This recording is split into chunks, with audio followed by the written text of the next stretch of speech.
Hi, my name is Raf. I am playing Grinner, a barbarian human running from his past as an ex-soldier, now turned mercenary. Hey everyone, I'm Jared. I'm playing the character of Luther. He's a Dampier. He is a fighter that specializes in firearms, a bit of an investigator, and I am the great uncle of Grinner. Hi, I'm Jacob. I'm playing Tithla, the Goblin Ranger. She is a wonderful hunter and medical genius. Hi, I'm Haz. I'm playing Theodore Ursa, the satyr druid, who's a kind of a charismatic druid who's unwillingly taken Tithla under his wing as she's followed him through the forest for the past few months. G'day, I'm Tom. I'm playing Jonor, the Asimir wizard.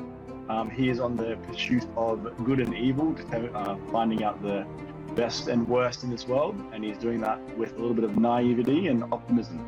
And I'm Owen, the Dungeon Master of our Curse of Strahd campaign.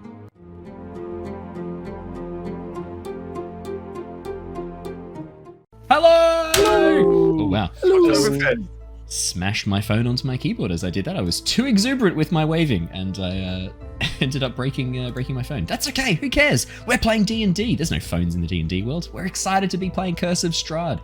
Welcome back, everybody. If I sound a little bit frantic, it's because this is my second D&D session for the day.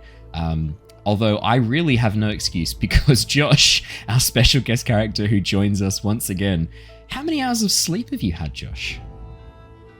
3. Yeah, killing it.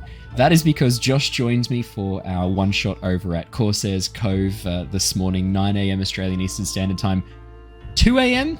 British time, I think, roughly. It was midnight when we started, 4 o'clock when we finished. Yeah, legend. We had our pirate-themed one-shot for the Talk Like a Pirate Day over at Corsair's Cove this morning for me, this morning for Josh. It was a lot of fun. For those of you who came and joined us, thank you so much. It was lovely seeing all your faces there and your chats. Again, everyone who donated, thank you so much. It's going to an awesome cause. Cancer support for families who have children who are currently undergoing cancer treatment or cancer diagnoses. We absolutely smashed the charity goal. They've now updated it and set a brand new one. And as of right now, I think they're on track to absolutely kick that one out of the park as well. So thank you so much, everybody who participated and joined in with that. It's been so lovely having you all show such love and support to Corsair's Cove.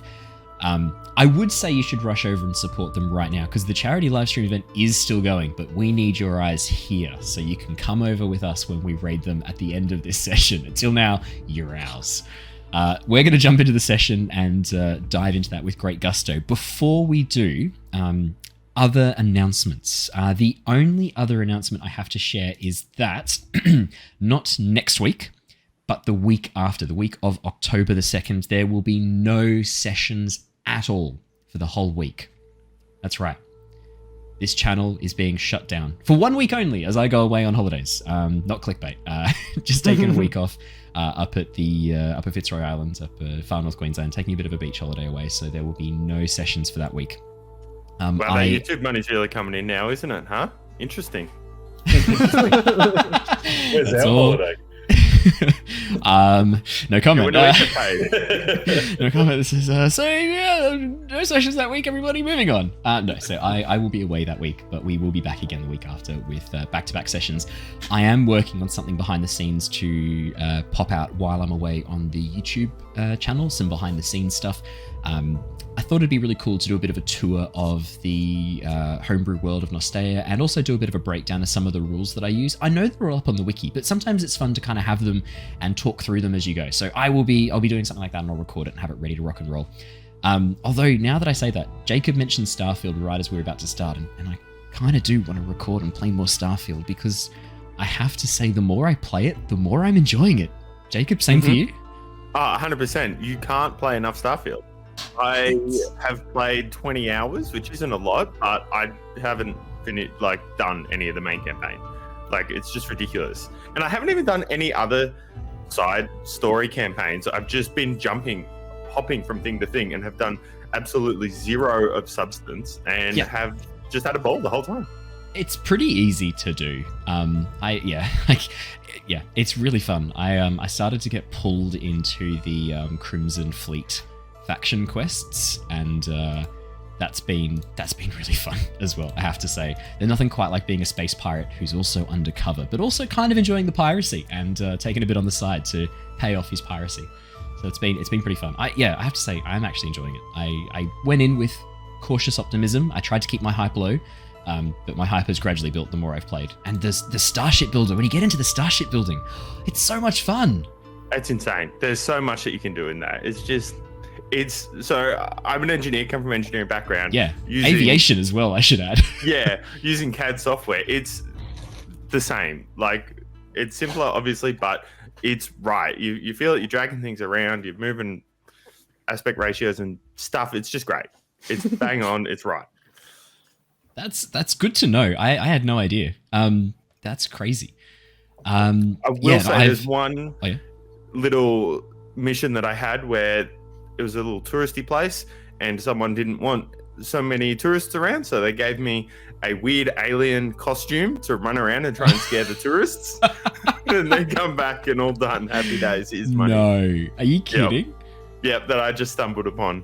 Where do I find this? I have to Google. Oh my god! It was Titan. It was on Titan. Gifter. Thank you, whoever that bloody legend was who just gifted a whole bunch of subs. Thank you so much. That's amazing. I think we've just hit a hype train. We have level 3 hype train. It's the highest we've ever gone. Thank you so much. Oh my goodness, massive thank you. Oh, and Tash, you're here too. Tash, I was actually asking the day how you're doing. It's nice to see you. I was worried about you.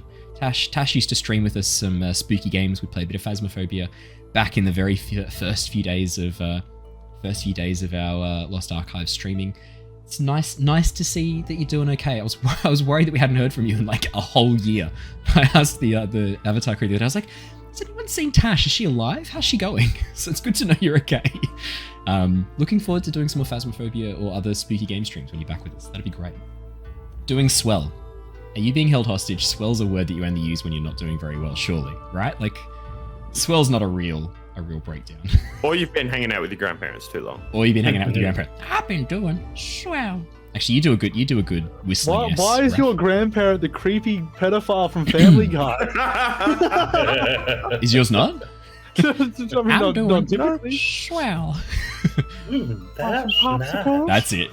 Raph does a really good. That's nice. I have to say, I'm jealous of his. That's nice. Yeah. I have had to call the cops on him a couple of times because there's no way you can do that voice and there not be something deeply wrong with you. It had nothing to do with the voice though. It was just he was at your house and you wanted to. Yeah, that's true. He asked me to leave several times, but it was my house at that point. Raph's bigger than me. There's not much I can really do. Raph's like a casual 6'47", so it's like, well, this is his house now. What am I going to do? Dude looks like a Viking. I guess he's like plundered it and it's his home. My house. And then he says that, and I'm like, well, I'm not scared of you anymore. I'm not a child. Oh my goodness. All right, let's do our stream. Let me do a quick recap for the last session, and we will jump straight back into it. It's going to be lots of fun. Oh, sorry. I should also say, Jared is not joining us here tonight. Unfortunately, he's had a little bit of a family emergency. He's had to drop out for tonight, so I will play the character of Luther. I think Luther, he's just a slightly southern American accent, isn't it? It's just slightly sort of south of the. But he's revealed his true identity, and he's quite posh. Yeah, I'll stick to his American accent for the moment, then. Hey, because I think his plan was to kind of use that more with you guys for this next bit. So yeah, I'll play the character of Luther for tonight, but we'll keep Luther kind of with. I think what I'll do for easy's sake is I'll keep Luther with Nikolai, kind of keeping an eye on Nikolai and his sister Stella.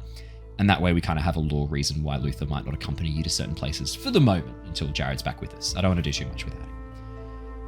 Alrighty, let me do a recap and let's jump into the session.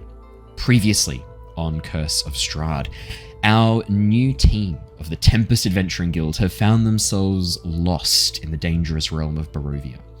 After spending a day preparing in the town of Vallaki, deciding to group together with a new adventurer, Killian, and essentially launch a coup against the current leader of Vallaki, The last two Bloodless. sessions have been dealing... Sorry, Bloodless Coup. Yeah, thank you. The last two sessions have been dealing with the Bloodless Coup and said fallout. After the whole town had gathered in the central square for the Festival of the Blazing Sun, the team took their positions and launched said quote-unquote Bloodless Coup. Essentially, how it went down, Jonor, while hovering above the crowd, drawing attention away, while Luther and Grinner decided to try and kidnap the Baron and take him hostage, a large bat, a dark shape flying overhead, dropped down from the sky and attacked Jonor, revealing itself as a vampire, a particularly angry one, in the form of a young elven man, furious for the death of his lover at the hands of some unknown attackers. Killian immediately revealed himself as probably the main one responsible for this vampire's death, hoping to distract this attacker long enough for the now panicking townsfolk to escape. And hey, the plan worked beautifully for about 3 seconds, at which point the vampire turned his full attention on Killian and attempted to drink him. With the rest of the group having dealt with the Baron and now rushing to save Killian from certain death, there was a pretty intense battle between the vampire Aramis and the team. With Killian, Grinner, and Theo all engaged in melee combat, Tithla, Jonor, and Luther were free to unleash their magic and ranged attacks, taking down Aramis without too much more bloodshed. At this point, the team realized that Baron Vargas Vlakovic, having been handcuffed and dropped on the ground near the stage, was missing. Knowing that they could not leave Baron Vargas unattended, the group rushed to his manor house, hoping to find him there under the care of the guards. On the way, however, these hopes were dashed upon the discovery of a pretty brutally torn apart guard. Arriving at the Baron's estate, they found that Baron Vargas had taken his wife and child almost hostage, I want to say, while Sergeant Amelia was bleeding out at the bottom of the stairs. After 2 of the group stayed behind to save Amelia's life, the rest rushed up to try and talk the Baron out of killing more people and also tearing his son and wife away from their home. Unfortunately for Victor, his experimentations with magic had imbued him with a fair bit of confidence, and he decided to attempt to use his teleportation circle to remove his father from the equation, saving his mother. This did not go down well with Theo, who didn't trust Victor's teleportation magic and counterspelled him, resulting in a surge... Oh, Jonor counterspelled him. Theo also didn't trust him, though. You were the one who was like, no, do not let him do this. I was going to maul him as a bear anyway, so... Yeah, exactly. Which resulted in Jonor counterspelling Victor, causing the magic to backfire, and the group could only watch on in horror as Victor, this young gentleman, rose up into the air and vanished before their eyes, almost torn apart by the magics.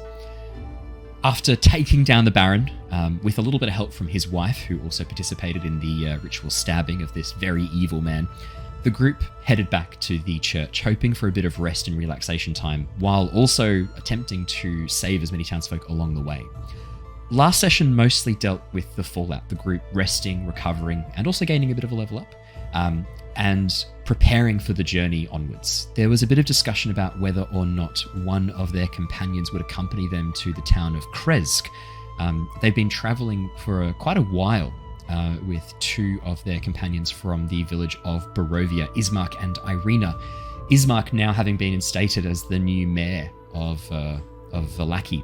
Irina was at a bit of a loss of what to do and was hoping to kind of learn a bit more about where she's from. The group managed to kind of talk her out of coming with them for the time being, and she agreed to stay in the town of Vallaki, while the group travelled with Nikolai Wachter and his unfortunately insane sister Stella to Kresk, hoping to find the abbot there, rumoured to have special healing powers. Something Tithla also is probably kind of keen on, given your horrific burns are still not fully dealt with. 2 thumbs up from Jacob, fantastic. We left off last session as the group began their journey. As the cart trundles out the front gates of Vallaki and you leave the town behind, the coin pouch that Gunther Arasek had given you to hand over to the Wizard of Wines as a down payment for some barrels of special reserve. I think, Theo, you were the one in charge of that, correct? Yes, because it was a revel. That's right. Yeah. Yep, we're Revlin. We be Revlin. Knowing that the Wizard of Wines winery is on your way to the town of Kresk, I think Theo was pretty keen on potentially organising a revel for the town of Vallaki now that their insane leader has been dealt with. So, As you begin making your way down the main road, the town of Vallaki falls away behind you, the palisade walls and buildings disappearing behind the forest. The road has been actually fairly well maintained compared to most of the other roads you've travelled while in the lands of Barovia. The stones have been kept clear of weeds. There's no grass choking the centre of the road, and there are no massive potholes. This road has actually been quite well maintained for the most part. The wagon which Nikolai and his sister Stella are seated in is quite small, most of it actually being taken up by large chests and suitcases full of their worldly possessions.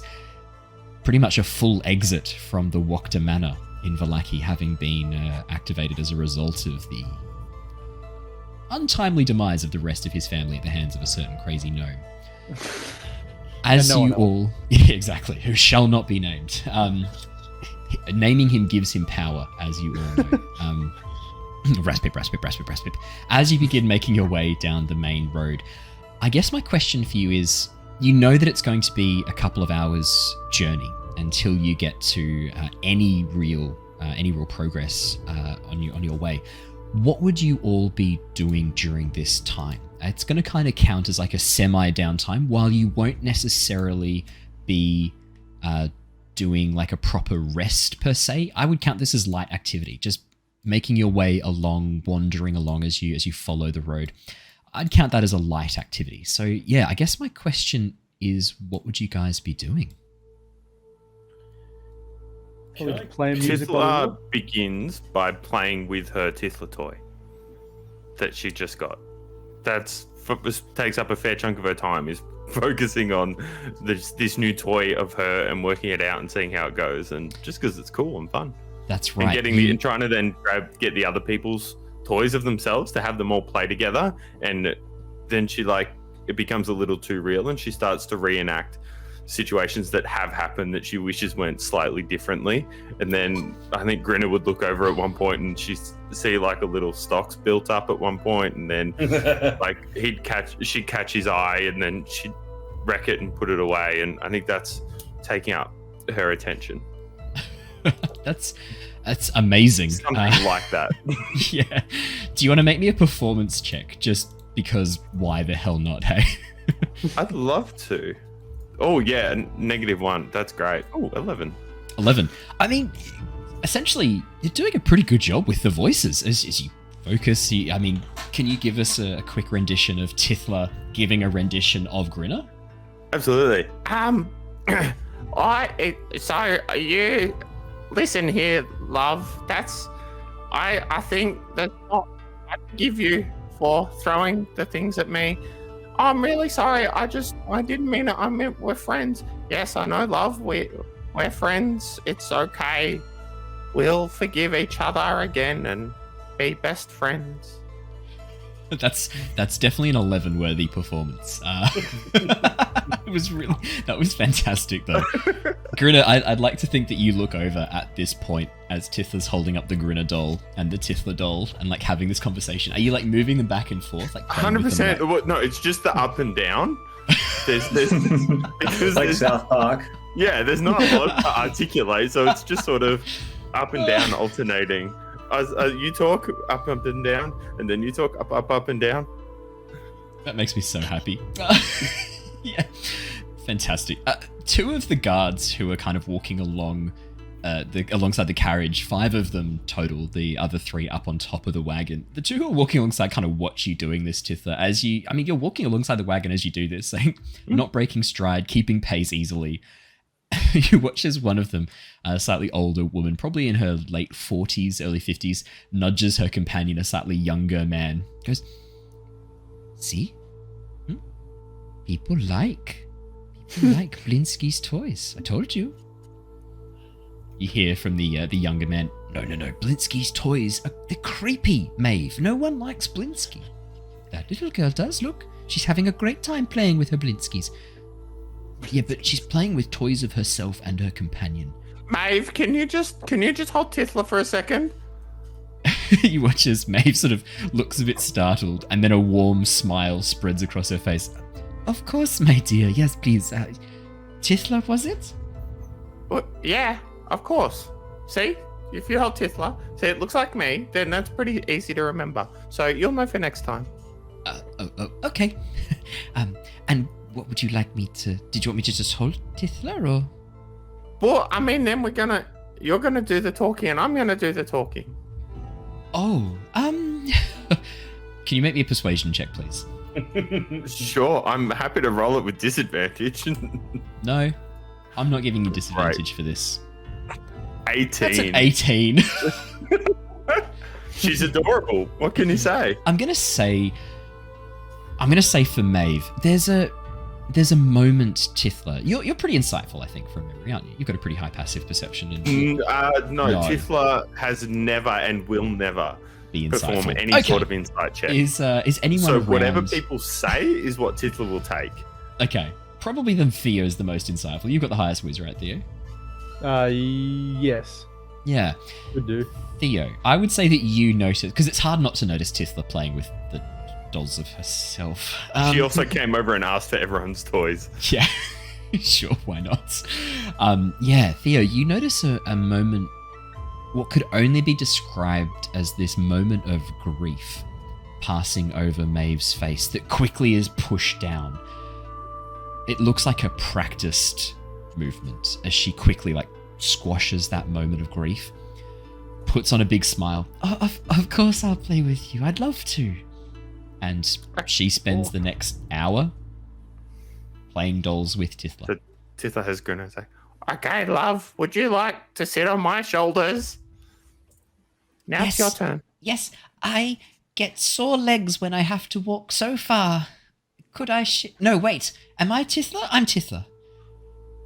Yeah. So you sit on my shoulders because I'm Gritter. Yeah, I get sore legs when I walk so far. I'd love a piggyback. Thank you. Anything for one of my best friends. Grinner, you're watching this. This is happening. No one's stopping it. I think there's a solid side eye from Grinner through this, and he's just going to. There's a wall that goes up. So while Grinner's thinking, then Theo comes along. I think that you will actually find that I'm the one that gives Tithla the piggybacks and it is not you. The temptation to just let you do this for a whole 2-hour session is overwhelming. But in the interests of actually letting the other players participate, I will move on and leave the rest of it to the audience's imaginations. Whatever you imagine Tithla does with these dolls, she does. In reason. What I'm hearing is Curse of Strahd, Tithla, toy playing one shot. It sounds like the Ember Island players. D&D and D&D. Yeah, Yes. it sounds like we're doing the Ember Blitzky Island minis. players Blitzky edition, which I'd be a fan of. I'd watch that. Oh my god. Okay, Killian, what would you be doing during this 2-hour journey? You spoke up, which means you've sacrificed yourself. So, what are you doing? That. I think at one point I'll hear Tithla playing with the toys, and I'll feel something in the back of my head. I'll just rummage around in my hair and pull out a little Tithla arrow. Why is it that Tithla is the only one that has propellant things that fire? Why do you shoot? Why do I not fire blood at people? I don't know. Here you go, Tithla. Thank you. And then I'm just following along, watching what Tithla's doing. Every now and then I'll pull out the little Killian one because it's the only doll that Tithla hasn't asked for, and I'll go, and then put it back in my pocket. Oh, I double check. Tithla might have asked for that. Tithla, were there any? She'd come around. She'd slowly do the rounds. Then when it came up, and so she'd probably see Killian bring the toy out and go, "Oh yeah, and then, Killian, can I please borrow Killian?" Do you want me or do you want the toy? There's so many options. Can we start with the toy? Can I talk to you later? Yeah, sure. Actually, Killian, I did want to talk to. We'll come back to little Killian. Do you think you could tell me a little bit about your god? So I don't really have a god, but now like Dad was teaching me some stuff. So I want to learn a little bit about some of the gods. Seeing, like we're both trying to heal people a bit. No, that's completely understandable. My god, from the place I come from, a place called Faerun. We have a large pantheon of various... Is that with a PH? No, it's with an FA. Oh, okay. That's weirder. It is, yes. We have a large pantheon of gods, and Kelemvor is one of those gods. He is the god of death. He ferries those who pass away to the realms of the dead. He does not like undead, so vampires are not a favorite of his. So being offered to come to Barovia was a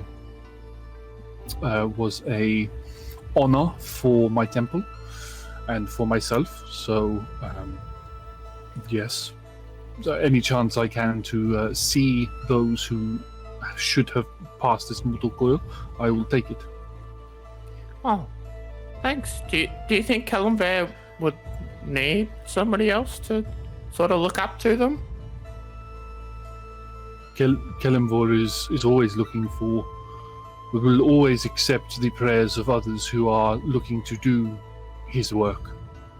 If you wish to pray to him, I can sit down with you one evening and I can go over the rituals that I do to pray to him. We could also talk about some of the gods from your own land if you wish, and we can see if there is one that is suited to you as well. Oh, we could do that if you don't want me to worship your god too. You can worship Kelemvor if you wish, but okay. As you are from a different plane, you might have a stronger connection with a god from your own plane, so you might be able to get their gifts easier than what it would be praying to a god that you are unfamiliar with. Okay. Well, I only know Lysander and Kelemvor, so I don't know. They're both... I have a strong connection to both of them. You to Kelemvor, and then, This is fine. I will teach you. I will teach you rituals. Yeah. Okay. Well, maybe we'll have a chat later, and you can tell me some more. Yes. I look forward to it. It has been a long time since I had fully practiced the rituals of Kelemvor, so I look forward to it. Thank you. Well, we can learn together. Yes. It seems to be our shtick, I believe, is the word that they say. I think that might be a Faerun word. I don't know that one. Oh, okay. Yes.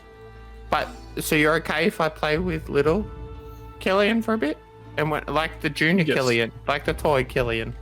Yes, you can play with the toy Killian. Okay, thank you, Killian Junior. Don't forget to sprinkle a little bit of water on it in order for it to change color. Oh, okay, I'll do that right now. And she runs away. Alright, perfect. As you dash off, running away, a little bit excited to potentially learn more about the offerings for religious commitment, let's jump over and see how Jonor's doing. For the next sort of 2-3 hours while this wagon trundles along and you walk along beside it, what would Jonor be doing? Seeing that Tithla is fairly preoccupied and Grinner is kind of watching what she's doing, but not trying to not look like he's paying attention, and Killian's also over there. I'm gonna walk around to Theo, just sort of lean into him and say, "Hey, can we just sort of go up the front? Something up ahead. I just need you to check out with me." Okay, I'll follow along. It's very mysterious, but I then walk out of earshot of the rest of the party, sort of grabbing along, pulling him further in front of everyone. Hey Theo, we had a Victor along the way. He had this really evil book, and yes, I remember the book. Pretty bad book, and he did these things to the maid, and then the other maid, and himself. Do you think I murdered him? I personally wouldn't think too much about it. If it makes you feel better, if you didn't, I probably would have anyway. So I think that, look, sounds like a yes. Okay. Look, I mean, I think you did your best to stop him from doing something that could have been a whole lot worse. You didn't know what would happen if you stopped this spell. All you did was stop him from doing something that could have, well, blown us all up. So I saw those cat scratchings, and I just think that it wasn't going to work. But if you think kind of exploded in a kind of a look, if you want to think about it a different way, you didn't kill him. You simply saved us all. In the same ways that we have killed numerous people and things along our way in order to, not die. So it's about self-protection. I mean, not just self. It's all of us. It was his mother. It was possibly the whole town. Like, who knows how bad that thing could have blown up? Like, sure, the last couple of times just vaporized the maid, but he's tinkered with it again, even though we told him not to. And he wanted to fuck around, and he found out. Yeah, he wasn't really doing what we told him to, but... Yeah, so I don't have too much sympathy for him. Sure, he was just in a bad situation and wanted to get out, but he did vaporize 2 people and contribute heavily to our friend Stella's cat-based mental illness, so kind of a shit flow. You definitely did the right thing. That's what needed to happen. Oh look, yeah, that's definitely what needed to happen. I wouldn't say you killed him, but if I did, I also would say that's probably a good thing. So either way, you did pretty good. Oh, that's very, very assuring. Thank you. You're most welcome. Now about that book. Yeah. What do you reckon we do? It's right. So we're in an interesting place at the moment. We have something that seems to be pretty powerful and fairly abhorrent, and we're in a place full of those types of people. We could just get rid of it right now, or it could be valuable to someone else if we were to leverage it somehow, perhaps. Well, if we're on the quest to, not be bad, I think giving evil book to evil people is probably not the best place to start. That's true. It did kind of sound like that, but it's more like you if there's someone evil when we know they're evil, then we can lure them in with a book and then get rid of evil people. It's the world's an oyster. I mean, do we have any? I mean, the book is powerful. Perhaps if we neutralize the curse, we could use it to our advantage. Yeah. I don't know much about this. The gods of nature don't really go into curing cursed book from curses, but can I roll an Arcana check for would removing a curse also remove the contents? Yeah, absolutely. It's a really good question. 100%. All right. 16. Jonor. You know that the curse that's placed upon this book isn't a run-of-the-mill curse. It's not like this is an item that has been imbued with magic that when someone does X, they are afflicted with Y. This is something deeper.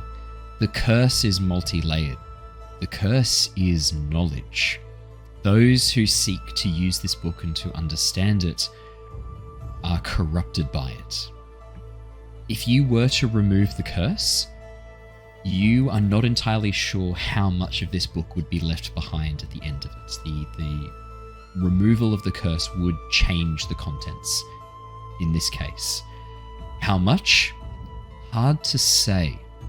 With a 16, you're fairly confident that if you were to perform a remove curse ritual with plenty of time, with no stress around you, not in the midst of combat, if you were able to set aside some time, perform the ritual carefully, you could minimize this effect, but how much is going to be left over? Hard to say. I imagine with my scholarly ways, having been through a few books in my lifetime, that probably lends itself to the better remove curse. how you described. Yeah, so Theo, it's kind of like the way I had a bit of a look at it, and the way I see this is kind of like a woven bowl, and when you start pulling the weaves away, you don't know how much of this is going to collapse and how much will be left. So yeah, it could be worse. Could be something in here. Might be nothing once I'm done with it. Otherwise, the other option is we do the things bargain and see what we get. How As in we lean into it. Yeah, I mean, they did. Like, maybe. Ooh. I mean, it's probably a very bad idea, but so is this bag of beans I have, and I'm probably going to plant one of those at some point. So, Please no. We just need to find someone willing to touch the book. I saw Tithla get blown away by that thing. I don't think she's going to want to touch it. no, look, and she would be his last person I would want to do it. Though she's far too innocent to know when something is trying to mislead her. Who's got the best moral compass is honestly, I mean, probably myself or Luther. Probably. I mean, Grinner, he's on a corrective journey, so yeah. Let's not give him an impediment to that journey.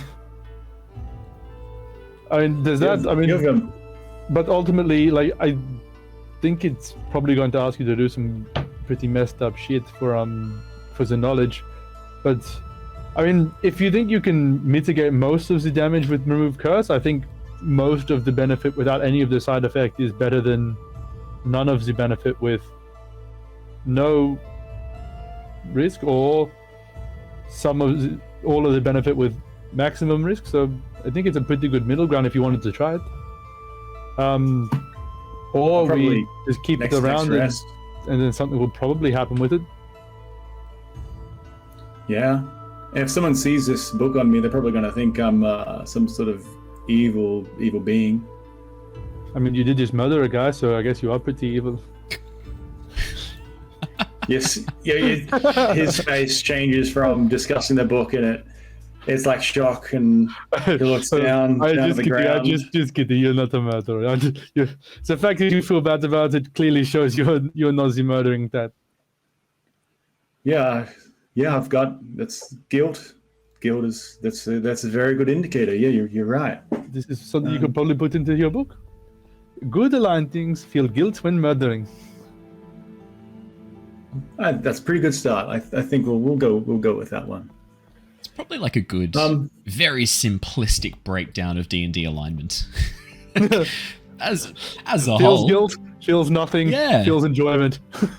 Yeah, it's probably not a bad way of kind of summarizing some aspects of the alignment system. At least the good, neutral, evil, I guess. Yeah. But if you're on the other team, then it's fine to kill evil. So. Well, the question is, how does one know if they themselves are evil? Because if your actions are justified in your mind... But we're not going to get into that tonight. That's a very deep need religion question. to put a stake post in. I don't know if that's the answer. I think historically that's not gone well. That's right. It always leads to better outcomes. Exactly. And when there is no religion that fits your needs, you just make one up, like Scientology. Just make your own. Just fucking make it up. You can do it. To be fair, here at least we have gods that are like actively influential in the world, so it's pretty easy to believe in them. I don't know though. If we're going to talk about the beliefs of Scientology as a quick aside, don't they believe that we're all bad things happen because of ghosts that were dropped in volcanoes and then bombed with hydrogen bombs float around us? I you mean in D&D? Oh, thank God. In Scientology. Yes, yeah. I'd much prefer you similar believe. Calibers of fantasy, but like at least we've seen Lysander/Lythander actually cast a ritual and do something. If you're going to pick a pantheon, believable fantasy. Yeah, look, I've always said if you're going to pick a pantheon, any of the D&D pantheons to believe in, I actually kind of respect that move. To be honest, I think you're a bloody legend. Amazing. Okay, well, I guess we kind of know. I had to add for Jonah. Yeah, exactly. I guess we know what Theo and Jonah are doing. The only other person we need to know then is Grinner.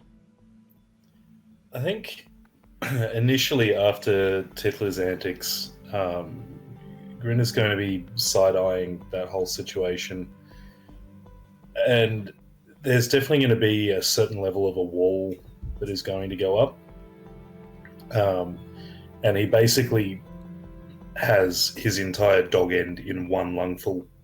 He's just going to just like full on just inhale that shit. And then flick away whatever's left and kind of just stride ahead a little bit, making his way towards Killian, walking alongside him for a while after Tifla's done there. He's probably going to be quiet for a fair while, just standing next to him, well, walking next to him.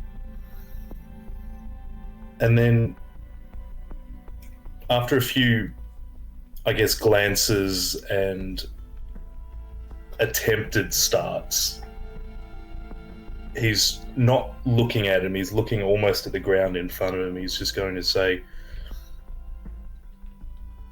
how do you come to terms with it? All the death. You never do. It is something that sticks with you for as long as you live. The only thing that you can do is learn how to manage and survive day by day.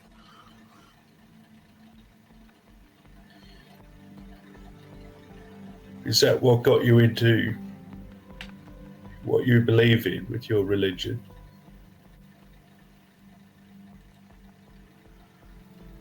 My relationship with Kelimthor started off rocky. It became strong and grew, and then when I came to Barovia on what I believe to be his wishes, it was tested, and my faith was broken.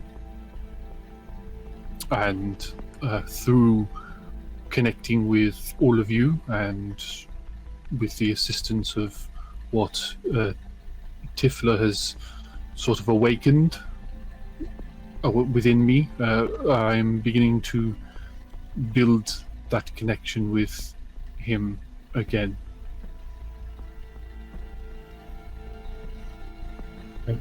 Grinner's gonna pull another dog end out from fuck knows where he gets them from and light it up, take a puff and then pass it off to Killian, and then pull another one out for himself.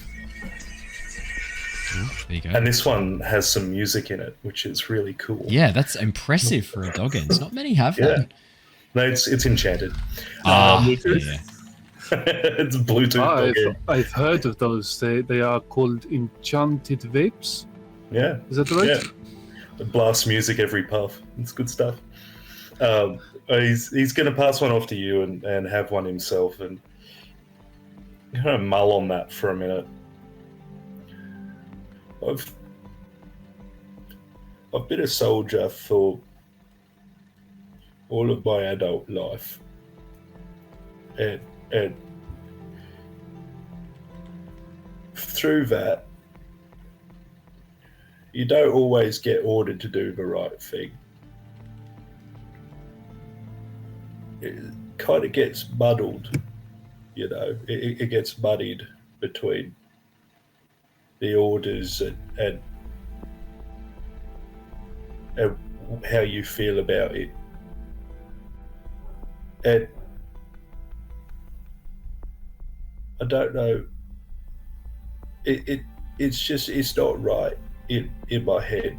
There's a lot of things there that I've done, a lot more than I've seen, and a lot more that I was not able to prevent. And now it's funny. This is almost like a fucking holiday in a way. All of this. This is so much simpler. It's giving me time to think, and I don't like that. I don't want to be thinking. It's bringing up a lot of things.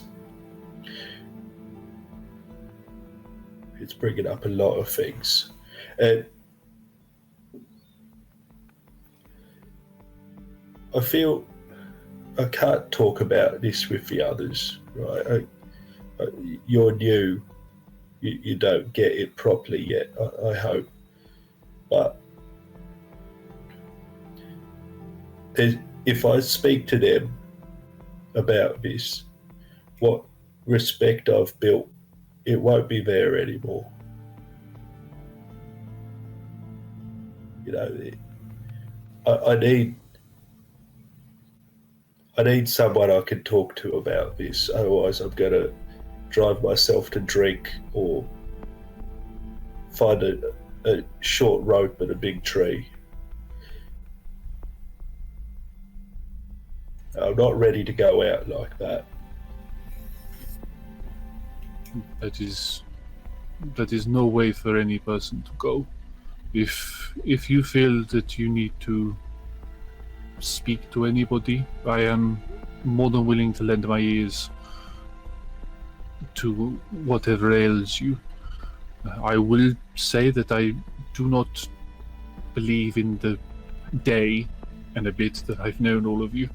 I do not believe that the others would lose respect for you. If anything, I believe they would respect you more for being honest with them, with the demons that you are very clearly facing. But that is not me saying that you should go and tell them right away. Do it if you wish to use me as a stepping stone to eventually share this information with them, then I will gladly do that, especially if it brings you peace of mind. I appreciate that, mate. I've spent a long time with most of the people in my life looking at me in fear. This lot don't. They don't know me well enough to fear me yet. I don't want that. I'm done with that. I don't know how to get the fucking demons out, Killian. I don't know if talking's going to do it, mate, but it's got to start somewhere. Killian, you're quite attuned magically, given your warlock and now cleric level. In light of what Grin is saying, I'm going to get you to roll me a Arcana... No, scratch that. I'm going to get you to roll me either a Charisma or Wisdom check as you draw upon the powers of your Warlock Patron or Cleric, your choice. It's definitely going to have to be my Charisma. Just a Charisma check. Yeah, just want to see if you notice something. 21. I'm 21. going to say you definitely do. As Grinner is saying this very honest, very grim monologue in a way, for a brief moment, you almost see two figures standing behind him. Just for a second, as you blink, they fade away again. Two what look to be almost small children, one girl, one boy, dressed in rich nobleman's clothes, but young, 12 and 8 by your guess. And then as you sort of provide a bit of advice to Grinner, you blink again, and for a second you see them, almost like an after image from a bright light fading away off your retina. And then they're gone a second later. You watch as the small boy reaches up to try and hold Grinner's hand, and subconsciously you watch as Grinner's hand tightens to hold it back. You're not even sure he's aware he's doing it. But just for a second, you catch sight of these two shapes. Grinner, you're being the most honest you've been about this, I probably would hazard maybe ever. Yep. And it means you're having to face this as well. You're not just saying this, you're kind of acknowledging something that maybe you've spent a long time trying to keep hidden, and it hurts. But as soon as you start to speak, there's a feeling of warmth and comfort. you've never felt before when facing these demons. Ever. And you don't feel alone as you say it. Not like you have before.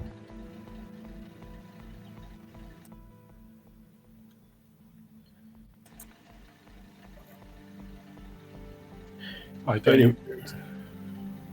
was just going to say, I don't say anything. I take note of the two children. I'll look to Grinner with a sympathetic look, and won't say anything about seeing anything. I'm just gonna. You'll see Grinner's other hand that wasn't instinctively trying to grab hold is shaking substantially, and he's gonna just tighten his grip into a fist, and then kind of relax back into that usual Grinner slouch. Glance at you, see that you've got the dog end there. Is that well? Anyway, enjoy that, mate. It's good shit, and he's just gonna kind of wander back again, out away from him. Do you sample said dog end, Killian? Killian's never had smoke in his life, but he'll do it out of respect for Grinner. He'll go to take a, and as Grinner turns away, you'll see it. It's the equivalent of White Ox. I was going to say, it's not good shit. If you had any frame of reference, you would know this is not good shit. This is tar and lung cancer in a nice little wrapped up package. Yeah. Or the aftertaste. Yeah. It's somehow bitter and salty at the same time. It should not be possible from a cigarette, but it manages it. Excellent. Alrighty. Grinner, I'm going to give you inspiration because that is a hugely significant character moment for Grinner. And one of the things I have also got here, there are party-wide achievements that you can earn. I also have put in personal growth achievements. And while I haven't finished fleshing these out, there are moments of personal growth that are immediately awarded with an inspiration. One of them was Grinner facing his demons and acknowledging them.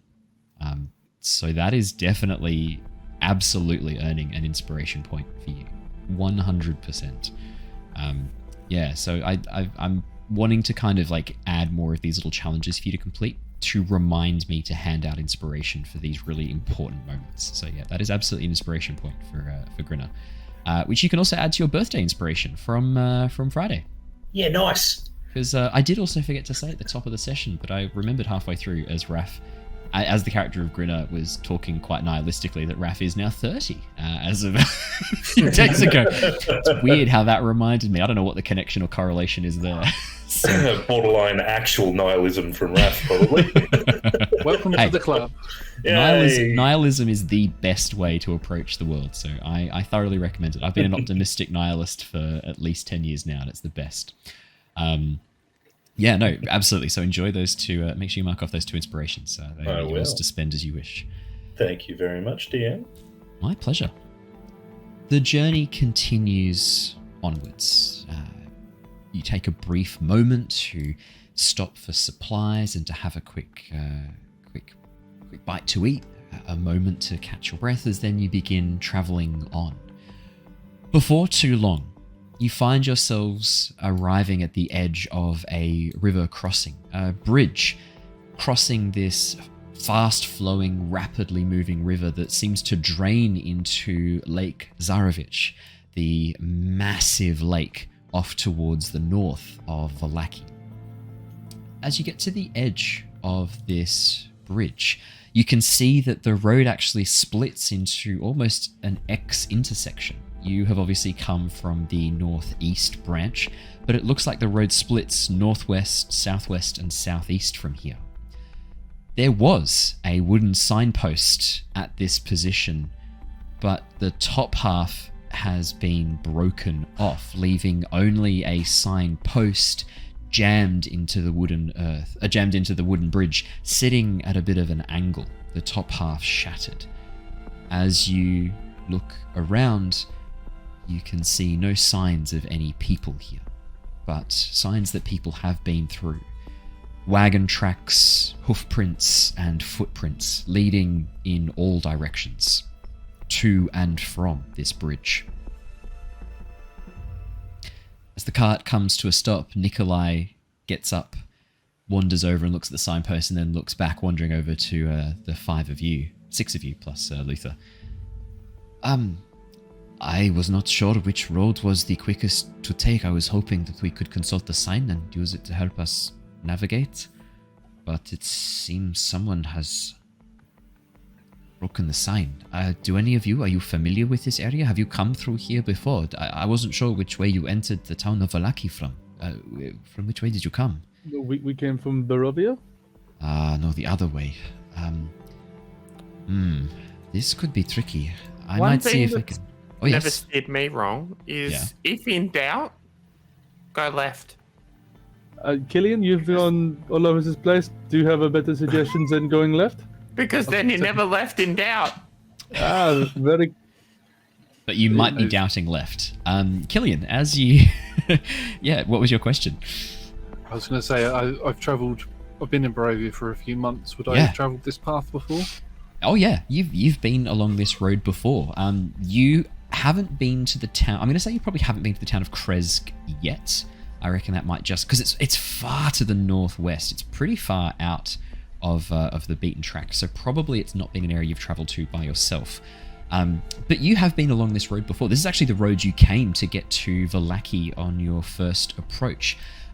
You know that the pathway towards the south leads down towards an old, overgrown section of broken down farmlands. This abandoned homestead that you'd passed through sometime previously. That is not the only thing that is down there. There's also a massive abandoned castle down towards the south. You've not yet approached it. It is marked with stone dragon motifs, and the front, the gates that are partially collapsed, are flanked on either side by these 2 massive stone dragon gargoyles.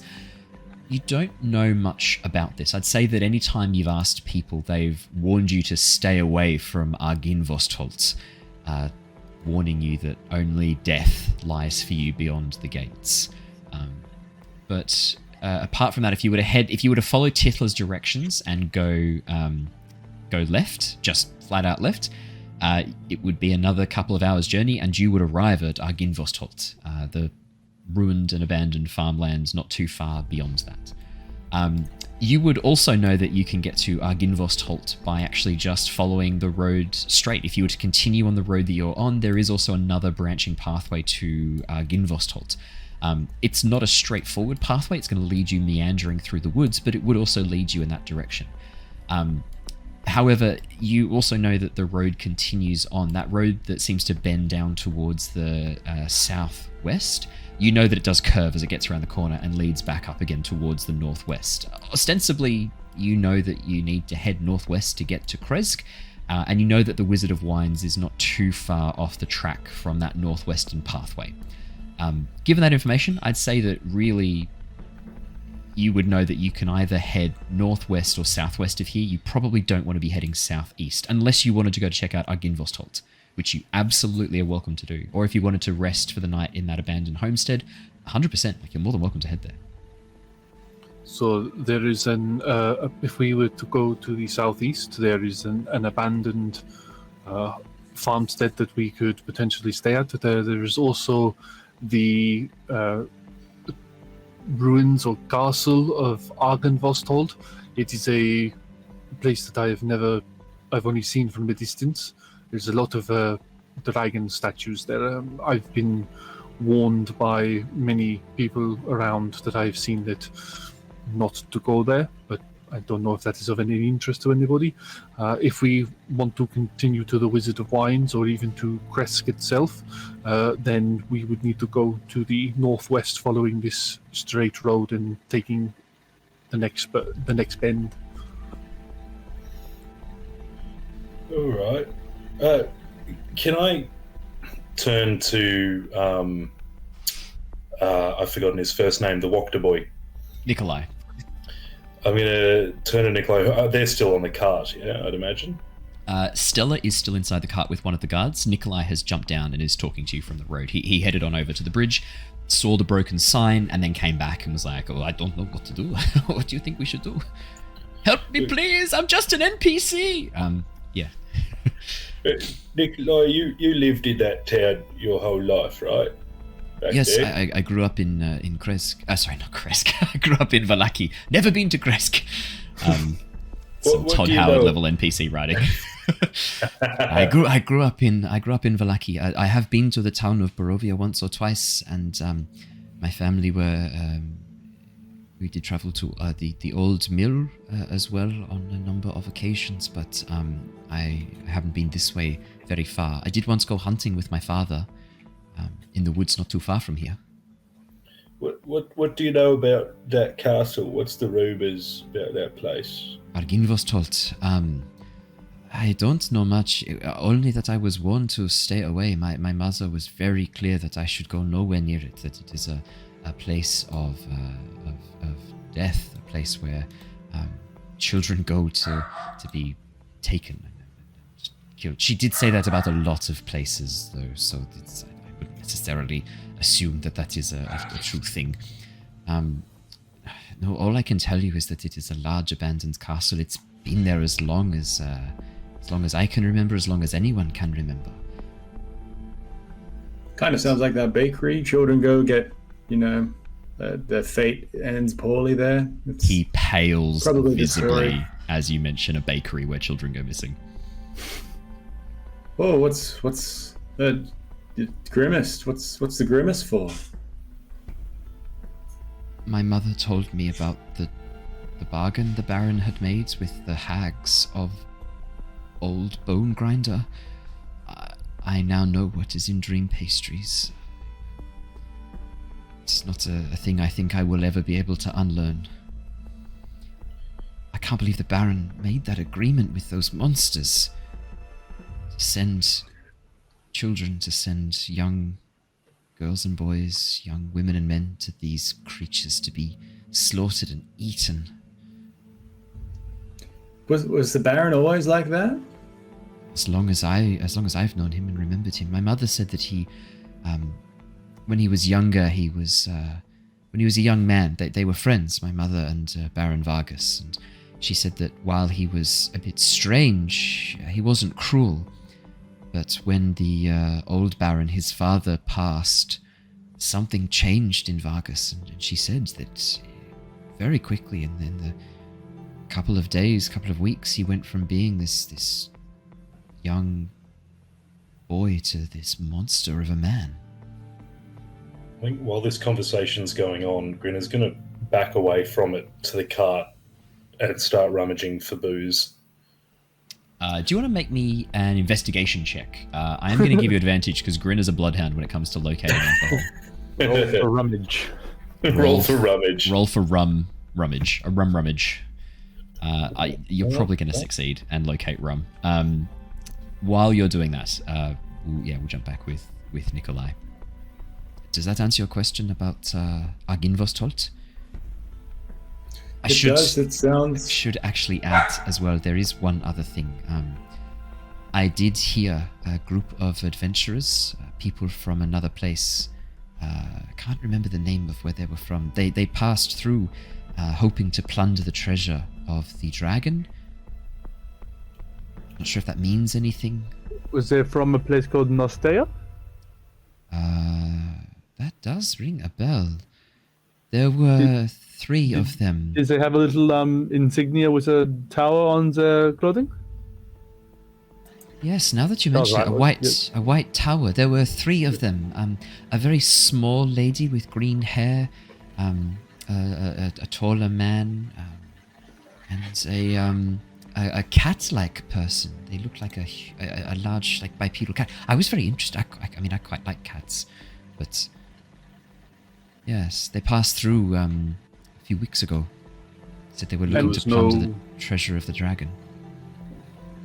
While I, as a player, obviously took immaculate notes and know exactly what's going on there, would Theo remember that those were or were not the people we were originally trying to look for in the Durst Manor? Look, hey, it's a good question. I mean, you were sent specifically to locate 2 parties of missing adventurers. It would be unlikely that you would not have some written record of who these people are and their identifying descriptors, even if you hadn't written it yourself. Yeah, even if you hadn't written it yourself, the person who gave you this quest, Mira, the captain, one of the leaders of the Adventuring Guild, canonically is a meticulous note taker and would have made triplicate notes and given you at least 1 copy, and then for redundancy, another one of you would have another copy of these notes. Claire, who played the character of Mira in the Tyranny of Dragons campaign, was a very meticulous note taker, and so her character is now as well. So yeah, I would say that you would have, probably you and Jonor would have very carefully maintained written records that describe the appearance of the people that you're looking for. Those descriptions match 3 of the members of the White Banner: Sonia Brightleaf, Miles Crafill, and Warmth of the Rising Sun. His name is Warmth of the Rising Sun? The Tabaxi's name is Warmth of the Rising Sun, known as Sun to her friends. That is just dope. Like, that's a very cool name. Thank you. I was pretty proud of it. The Tabaxi, I love the esoteric names of the Tabaxi, so I always lean heavily into it whenever I have to name a Tabaxi. Raph, what was your Tabaxi guest character named? He was Shivers from Beyond the Grave, wasn't he? It was the coldest dark before the dawn. That's right. The coldest dark before the dawn, and then the nickname was Shivers. Yeah. Tabaxi cool. Names are amazing. If you're not playing a Tabaxi just to have a super cool name, you're not living. Also, Tabaxi are just great, like stats wise, like even from a min-max perspective. Play a Tabaxi, they're great fun. And you get to speak like a Khajiit from Skyrim, if you wish. Khajiit has words if you have coin, huh? Which is always fun. And unless you're playing Shivers, who is absolutely useless. Shivers was a necromancer. I thoroughly recommend, if you have not watched the Tyranny of Dragons campaign, you should watch it, not just for the incredible campaign itself, but also for some of the amazing guests that came through. Shivers was definitely a standout and probably one of my favorite character arcs. Thoroughly enjoyed Shivers. Yeah. The old Necromancer. Yeah, I think it was probably Necromancer. Why did we not make that joke before? Fuck, we've peaked. That's it. It doesn't get better than that. That's oh my god, the 18th of September 2023, 8:21 p.m. That was the best pun that has ever been made and will ever be made. Surely that's an achievement. Necromancer's pretty good. It's pretty good. The unbeatable pun is the new party achievement. Someone submit it. Oh man, absolutely. Whoever can come up with the best pun, that is damn good, man. Well done. Did you just think of that? I did, yes. Yes. That's so good. I was going to say my favorite character art too, but also now my favorite pun associated with the character. So many great things to love about Shivers. But yeah, definitely if you are looking for a really good campaign, I can thoroughly recommend our Tyranny of Dragons playthrough because of the amazing characters that we had, including Raph as Shivers for like 15-20 episodes. It was awesome. Oh, it wasn't that long. I think it would have been like 7. 10? Oh, okay. Yeah. You were there for the whole maze. Yeah. I was. And you slowed them down considerably. What should have been like a 2-session jaunt through a maze became like a 6-session slog. You deliberately were like, I want to go right. And you just I was the Templar of the campaign. Yeah. It was good. It was fun. All right, that's that quick aside done. Those are the guys we're looking for? It matches the descriptions of 3 of the adventurers you were sent to find perfectly. Well, guys, I know we kind of have bigger fish to fry, but at the end of the day, it was still our job to find those dudes. And while I don't think we should probably go there right now with civilians in tow, we should probably make a stop there on the way back. Well, they've got their own guards, right? We don't have to send them with us, do we? That's true, but we did promise we'd accompany them to Kresk. Yeah, how often do we break promises, mate? I thought we tried to do that never. Well. Also, if we could try and see somebody about, my whole existence. She has her own, yes. Maybe we fix it before we go exploring spooky murder ruins. Just a thought. I just don't like the idea of children disappearing, though. Right? Like we want to stop that. You're right. well, I was luckily- being selfish. Oh, was children disappearing here? I saw they were No, I disappearing. do. I do want to add. I think my mother said that about a lot of locations that naughty children would be sent there. I think it was just to make my brother and I behave. Did it work? I can tell you for a fact that children were sent to the mill by the Baron Vargas, but you've Oh, killed we know him, that so one. that should stop. So I don't think you need to worry about that anymore. Do we need to worry about those ladies coming for more children? The hags, maybe. I'm not sure. Possibly they Probably might try take them to. now. They might try to come to the village, but I think times have changed. The village is unified underneath that young gentleman. What Ismark? They seem unified under his leadership. I think the hags, if they go there, will find a fight that they probably were not expecting.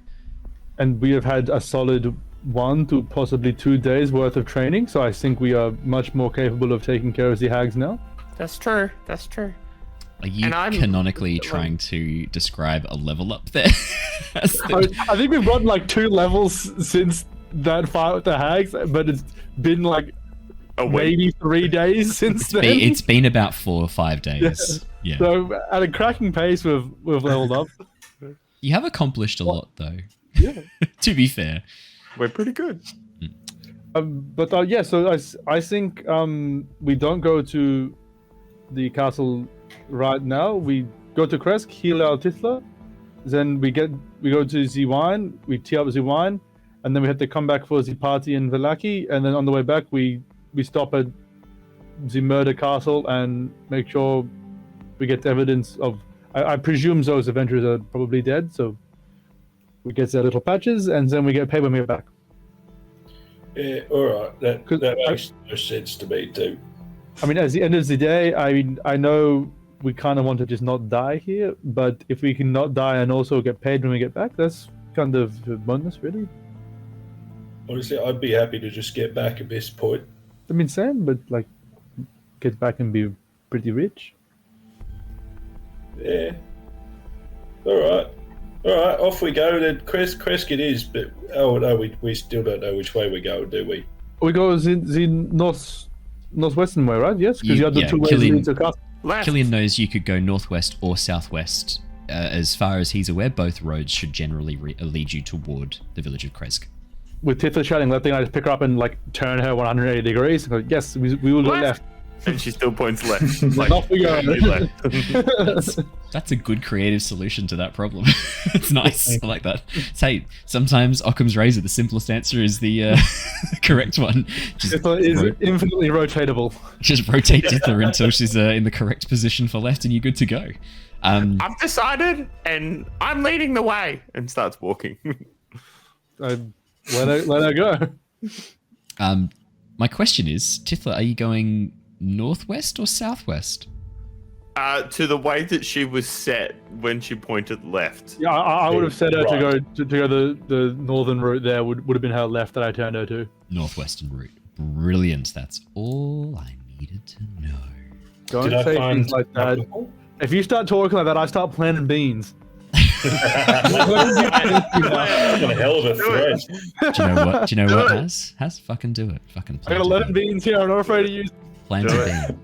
I You know- am so happy you've taken the northwestern route. Do 11. Do all 11 at once. Go ahead, As- plant them all.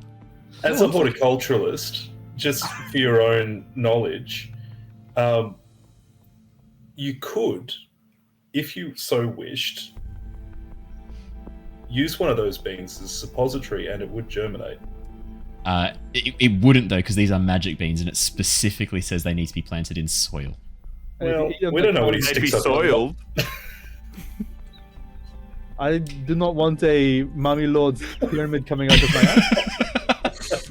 Appearing inside my rectal cavity. Could be a It good really- way to kill the big bad. though, I've always couldn't it? called it a tomb of horrors, but that really gives it a Give him the whole new Ant-Man meaning. Thanos treatment. Just creep up when they're sleeping. Straight up Strahd. It's like the Ant-Man Thanos Yeah, stratagem given a whole new life. The- Okay. Brilliant. Well, If our last session of this campaign ends up like the great butt bean stratagem, I'm going to be both proud and disappointed in us. That is now an achievement. It earns you 10,000 disrespect points, but 1 thumbs up from me. And a couple of laughs. Brilliant. As you begin to turn towards the northwest, the cart trundling along, the rest of the guards following with you, the pathway quickly turns into much more of a dirt track, not as well maintained. The forest presses in from all sides as you head off on what looks to be a slightly lesser maintained pathway. You travel for the next couple of hours. The forest seems to be fairly empty and fairly quiet, and your journey is a rather uneventful one. By the time it gets towards the early evening after traveling for most of the day, as the sun begins to set, set in the direction you're headed, you begin to pick up the sounds of music and laughter coming from the road ahead. A jaunty tune played on a fiddle, accompanied by hand drums and a flute, along with the occasional "hey" and then clapping. As you approach, just off the side of the road, in a small clearing, are 4 large, colourful wagons, arranged in a circle, the centre of which is marked by a large bonfire. Figures, humans dressed in brightly coloured clothing, play jaunty tunes as both men and women dance around the fire to this upbeat, joyous melody. Clearly, a group of Vistani travellers have made a camp here for the night, and as the cart begins to draw up to the fire, you hear a bit of a sudden hushed conversation as the music slowly fades off. The flute player the last to get the hint as they finish with a boop, boop, boop, boop, and then suddenly pause, looking over towards the lot of you. An older man, dressed in these bright reds and greens, stands. His head is bald, but his beard, this well-kempt goatee with streaks of grey marking through, smiles and waves. "Hello, travellers. Hello, please. No need to be shy. Come and sit by the fire. It is a cold night tonight, and probably don't want to travel much further before the light fails you. Come, take a seat by the fire. We have food, we have drink to share, if you have some to share in turn." I think Grinner's going to murmur really low to the rest of the party. "Right, lads, weapons ready." For those of you who are confused by Raf's response to the Vistani, Grinner's had one bad run-in, and as such has made an entire judgment on this group of people. It's fun. Grinner's absolutely You described racism, but it's fun. I didn't give it a word or a term, but if that's the one that fits, I mean, what am I to do? What's a poor dungeon master to do? Again, we've mentioned this a couple of times. You have ultimate power in this ship. You are the only decision maker that matters. I'm a passenger on this ship, and the things you've made me say and do, it's just unbelievable. You're right. You're the victim. I am the victim. I am now Victor the victim. Killian, as when he was disintegrated there, he appeared in our world as a baby. It is me. I am Victor, and this is all an elaborate plan to get revenge on you fuckers. Killian, you have met with the Vistani, I'd say a number of times by this point. There is a real spectrum of interactions that one can have with the Vistani. Most of the Vistani, by and large, are cheerful, friendly, and generally quite fun to be around. Unfortunately, there is a rather active minority of Vistani who are just flat-out bandits. They don't observe any of the Vistani customs, they still dress in their clothes, and they are, by and large, pretty awful people, willing to do anything to survive in the lands of Barovia. You are pretty confident this group of Vistani fall into the former. There are no signs of weapons. Most of them seem to be older, Vistani, both men and women. There's a couple of middle-aged, and then quite a large number of younger Vistani. I'd say probably between the ages of, let's say, maybe 12 to up about 18, 19 of younger Vistani. If they are bandits, they really do not give a shit about their children, clearly. Child soldiers are quite effective. What was that, sorry? Child soldiers can be quite effective. Oh my god, are you determined to make me have to edit this? Is this... Why have we... What is this energy? Where has this come from, guys?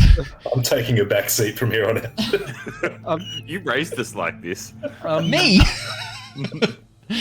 Okay. Can I insight check them though, just to see if I can see anything? 100%. And can we go back to the more fun jokes like Necromancer? I enjoyed that content. That was great. I want to go back to the dizzying heights of gentle dad puns. Or whatever this is. I didn't mean that to be... I was somewhat odd. Theo, inside of 21. Yeah, as you look around the fire, there's no weapons that are being suddenly put into position. In fact, you don't see many weapons at all. Generally, as you look across, this seems to be a friendly group of people who, as far as you can tell, don't seem to bear you any ill will. With a 21, I will add another proviso onto that. As soon as you are spotted, you notice one of the musicians, a young girl playing the drums, immediately gets up and heads for one of the larger wagons at the very back of the group. This one's decorated with sigildry you've never seen before. Sigildry? Wow, I am spelling that Sigildry? Sigildry. Yeah. That you've never really seen before. Yeah, that's what you've done to me. I'm normally so coherent. You've got me on a flutter. Yes, sigildry that you've not seen or recognized. No reason. That you've not seen. The necromancer pun just keeps coming back, and I'm enjoying it. That you've not seen or recognized before. What looks to be symbols of very stylistic eyes. These swirling patterns that form almost, like eye-like patterns. And the card itself is decorated with ribbons. Yeah, actually, Josh is wearing is that a Beholder shirt? Yeah, it is. To be honest, that's cool. Not too dissimilar. Like the swirling patterns, almost like the tentacles of the Beholder's eye stalks, and the like a stylized swirl forming the pupil and iris as it spins back. Lengths of fabric streamers have been attached to this wagon, and you can see wind chimes arranged all around the outside, slowly drifting and making this melodic chiming in the very light winds. I would say for 21, that's what you see straight away. One of the young girls gets up and immediately heads to this wagon. A few moments later, Theo, she emerges and takes her seat again, picking up the drum. And no one seems to react to this. I file that away in the back of my mind for now. Look, everyone, I don't see any weapons. They seem pretty good. I think there's safety in numbers, and I could use a party. Nikolai, Mr. Gunnar, I have to say, please do not punch the Vistani unless they attack us. These ones seem better than the last one at the very least. This guy seems friendly and not a total dickhead like the last Vistani. I'm keeping an eye on him. And we know very well not to judge entire groups of people based on one interaction. Yeah, we'll see about that. Now that is the official position of the Lost Archives. As you begin heading a little bit closer, Nikolai pokes his head out of the wagon and jumps down onto the ground and joins you. Group of Vistani. My mother, she was known to a number of groups of Vistani. She had good trading. What's wrong? Nikolai, probably don't mention this. She had good relations with them. I'm sure they'd offer us shelter and food and drink for the night. They have already offered us this. Oh, great. Fantastic. Hello there. As he begins wandering over with waving. Hi, I'm Nikolai Wachter. Perhaps you know my mother? Let him go. I'll keep an eye on him and make sure he doesn't... I'm just suspecting that perhaps some of the Vistani his mother was dealing with were the aforementioned bad Vistani. He did say dealt with them as traders, so probably a bit of column A, bit of column B. Bandits have to sell what they bandito. They do have to sell what they bandito. That's a good t-shirt. As you begin moving up and take a seat around the fire, you can see the horses that the Vistani have off to the side. They've erected what looks to be a small fence that they've all been tied off to, with a large trough of water set up, as well as some piles of hay. As the guards who are traveling with the Wachter children feed and water the horses and take them over, you're invited to take a seat by the fire. The older Vistani gentleman smiling and nodding as he gestures for you to take a seat. Please sit. What can I get you? We have some stew, and we have some beer, as well as some fine wines that we recently purchased from the Wizard of Wines. Not too far away. Yeah, how is the Wizard of Wines? We was going to make a journey there. Oh, you should definitely make a stop there if you are heading nearby. They have unparalleled wine. There is no competition for the Wizard of Wines. The Matikov family are very, very good. It is delicious wine. And if you're offering, I would love a wine. In exchange, I can play you a song. Oh, no, please. Play us a song. What do you know about music? Are you pretty good as a musician? What do you play? I can play the horn, or the song horn, or the panpipes. I've never heard of a song horn before, but panpipes, we know panpipes. What would you like? The song horn is something I brought from my homeland. Please give us the music of your people. I whip out my song, which I imagine is like a big curled satyr antler in and of itself. Yeah. And horn out a good beat. Oh my god, you're doing epic sax guy. Do you need me to go get my sax and actually play it? Please do. Actually, I would really enjoy that. Oh, yes, man. please. Yeah, we'll wait. Oh man, really? If you don't, you said it again. Like, You offered. Time. yeah. Well, you didn't even just mention that you have the sax and could play it. Like, you offered to do it. It seems like a bit of a derail, but do you want me to do it at the end once we've wrapped up? Do you want me to, or do you want it now? Commit to the bit. Yeah, it Commit seems to the bit. kind of appropriate. Alright, to talk do amongst now. yourselves. I'll be 2 seconds. I love that he goes, oh, hey guys, you wouldn't want me to do this thing right now. now. While he's away and doesn't know what to cut. I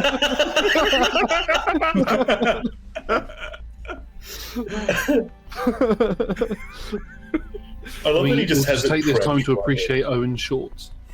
And his knees. Look at those knees. He's got hot knees. They are knees. I hope he can hear us. It's okay, because he'll have to cut this regardless, because he's paranoid. What's this? I am paranoid. It turns out. Oh, well timed. I am paranoid. Why? Don't worry about it. You left us unattended. I did leave you unattended. Let me just pull it open. I can So what vaguely did remember Brad how to say? play it. What was that? Hey, it wasn't me this time. Wasn't you this time? All right. Wait, should I roll the performance check first to see how shit you have to play this? Yes. Play to the roll. Yes. Agreed. That one. Oh no, That's do a good job. Fuck. 24. What? If this Not is a an epic single accent here, I'm. I don't know how loud this is going to be, so I do apologize in advance. I'll move the mic a little bit further away. I don't know how loud it's going to be, so let me know if this is We'll too point loud. up or down. Oh, you've got headphones. You're fine. All right. Give me a hot second. Let's go.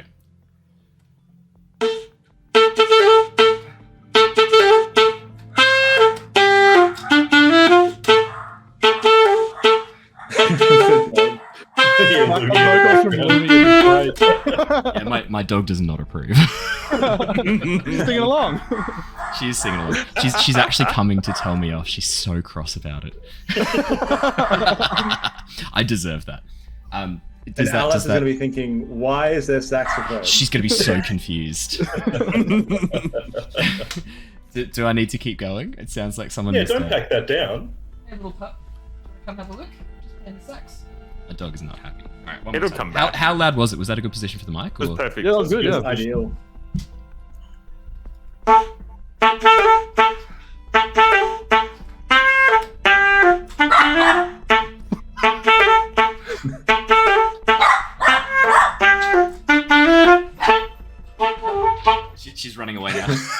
chaser with the saxophone. Oh my god. There we go. That's wheels it on the is stream A solid 24. falling off. I hope that fulfills, Theo, does that I'm- fulfill the requirements? Is Theo, that- I'm afraid that dog over there does not like the sound of your horn. I think he was more singing along rather than not liking. I do not know. I cannot speak to animals. I actually can. You hear the squirrels from Baldur's Gate as you approach the Tiefling. Make it stop! Yeah. I would like to cast my at-will speak with animals and see if the dog liked or disliked the performance. Yeah, go for it. Why not? I cast. Is the dog?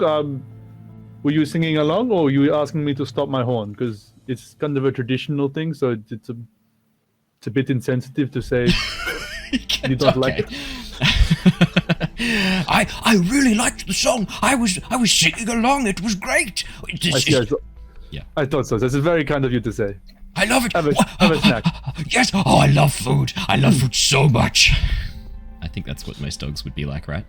Yep. Accurate. Pretty accurate. I really love food. Killian's dog liked it. You were wrong. I speak with him. He thinks the song is very good. I have absolutely no idea if you are telling the truth, but I shall believe you. How did the Vistani seem to appreciate the traditional satyr 24 horning? Song of Your People. They love it. Before too long, the drums join in with a bit of a jaunty tune. And I mean, it's not a complex melody.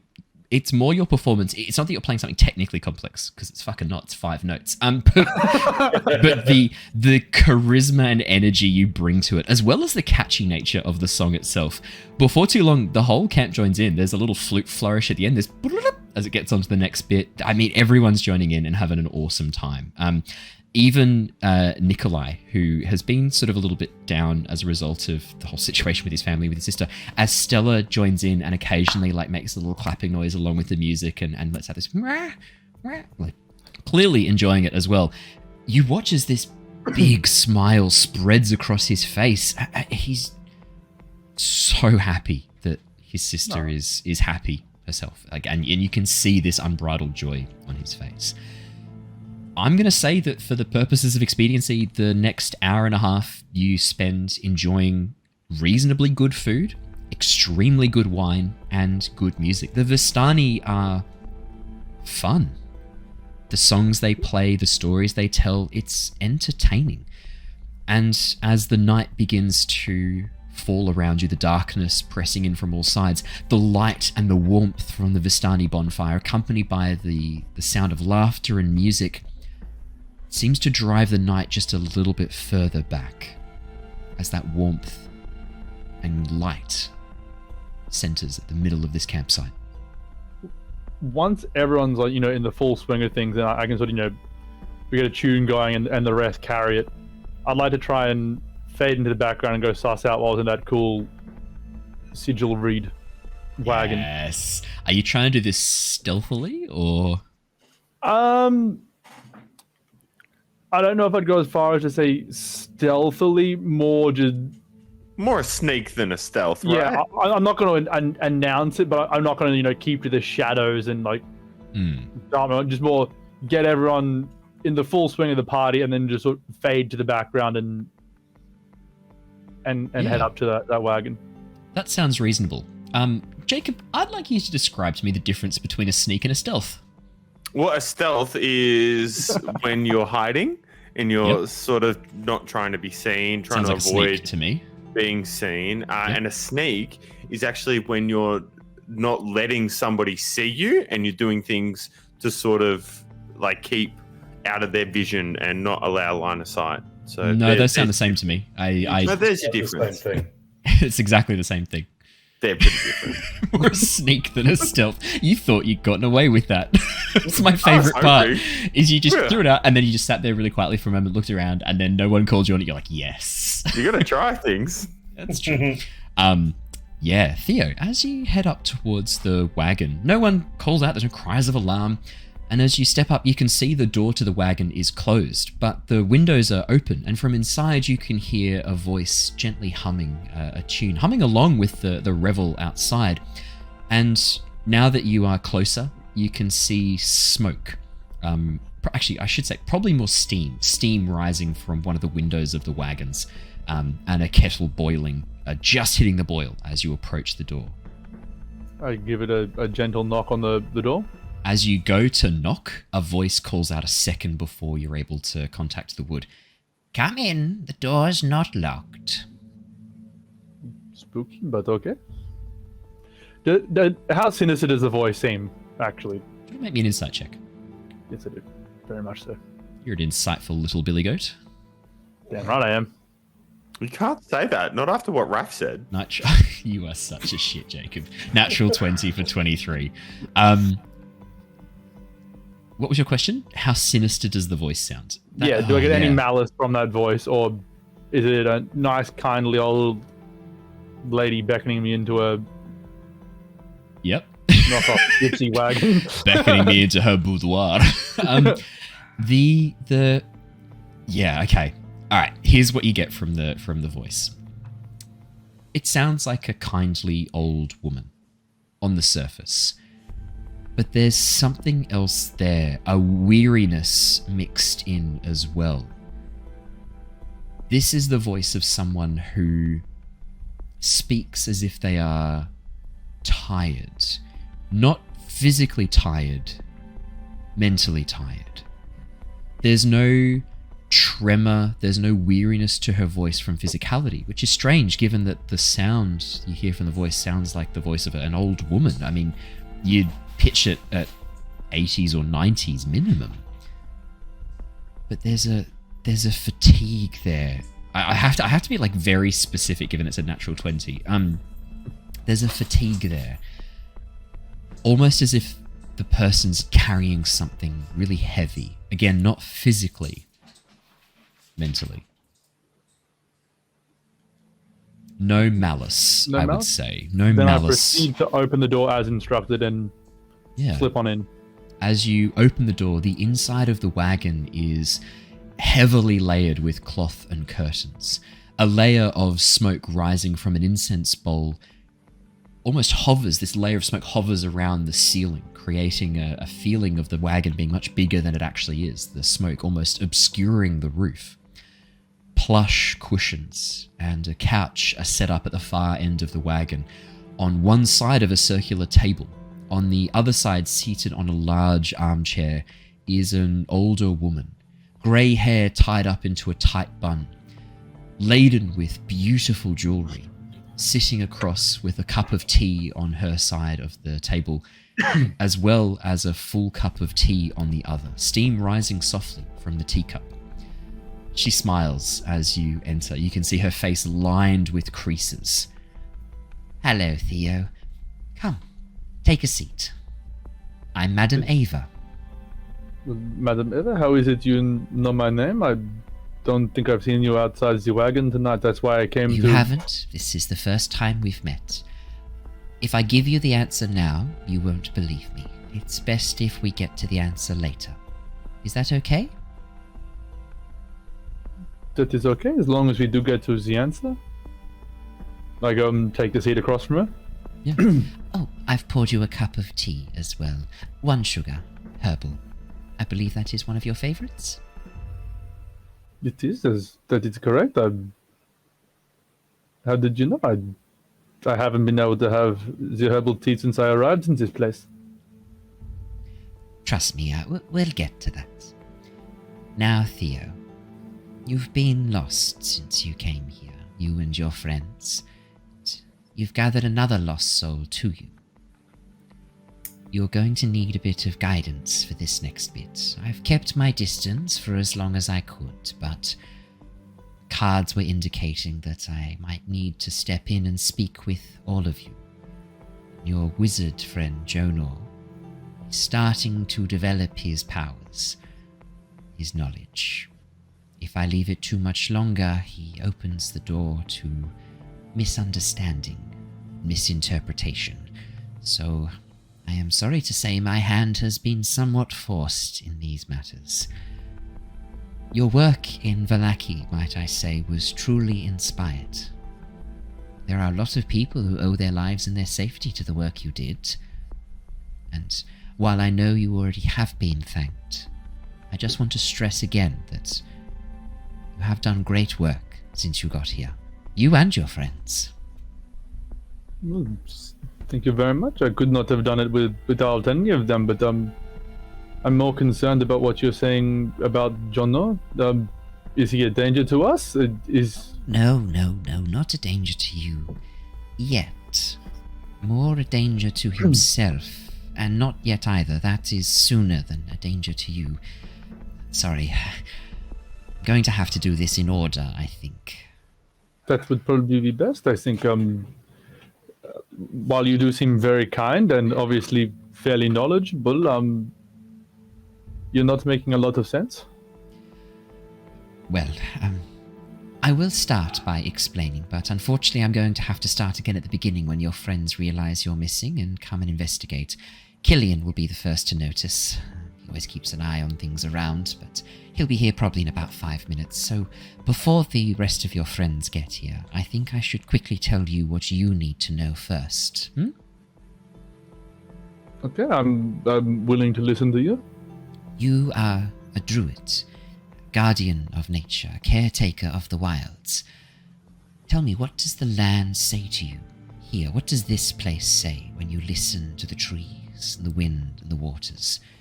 Does it seem healthy, or...?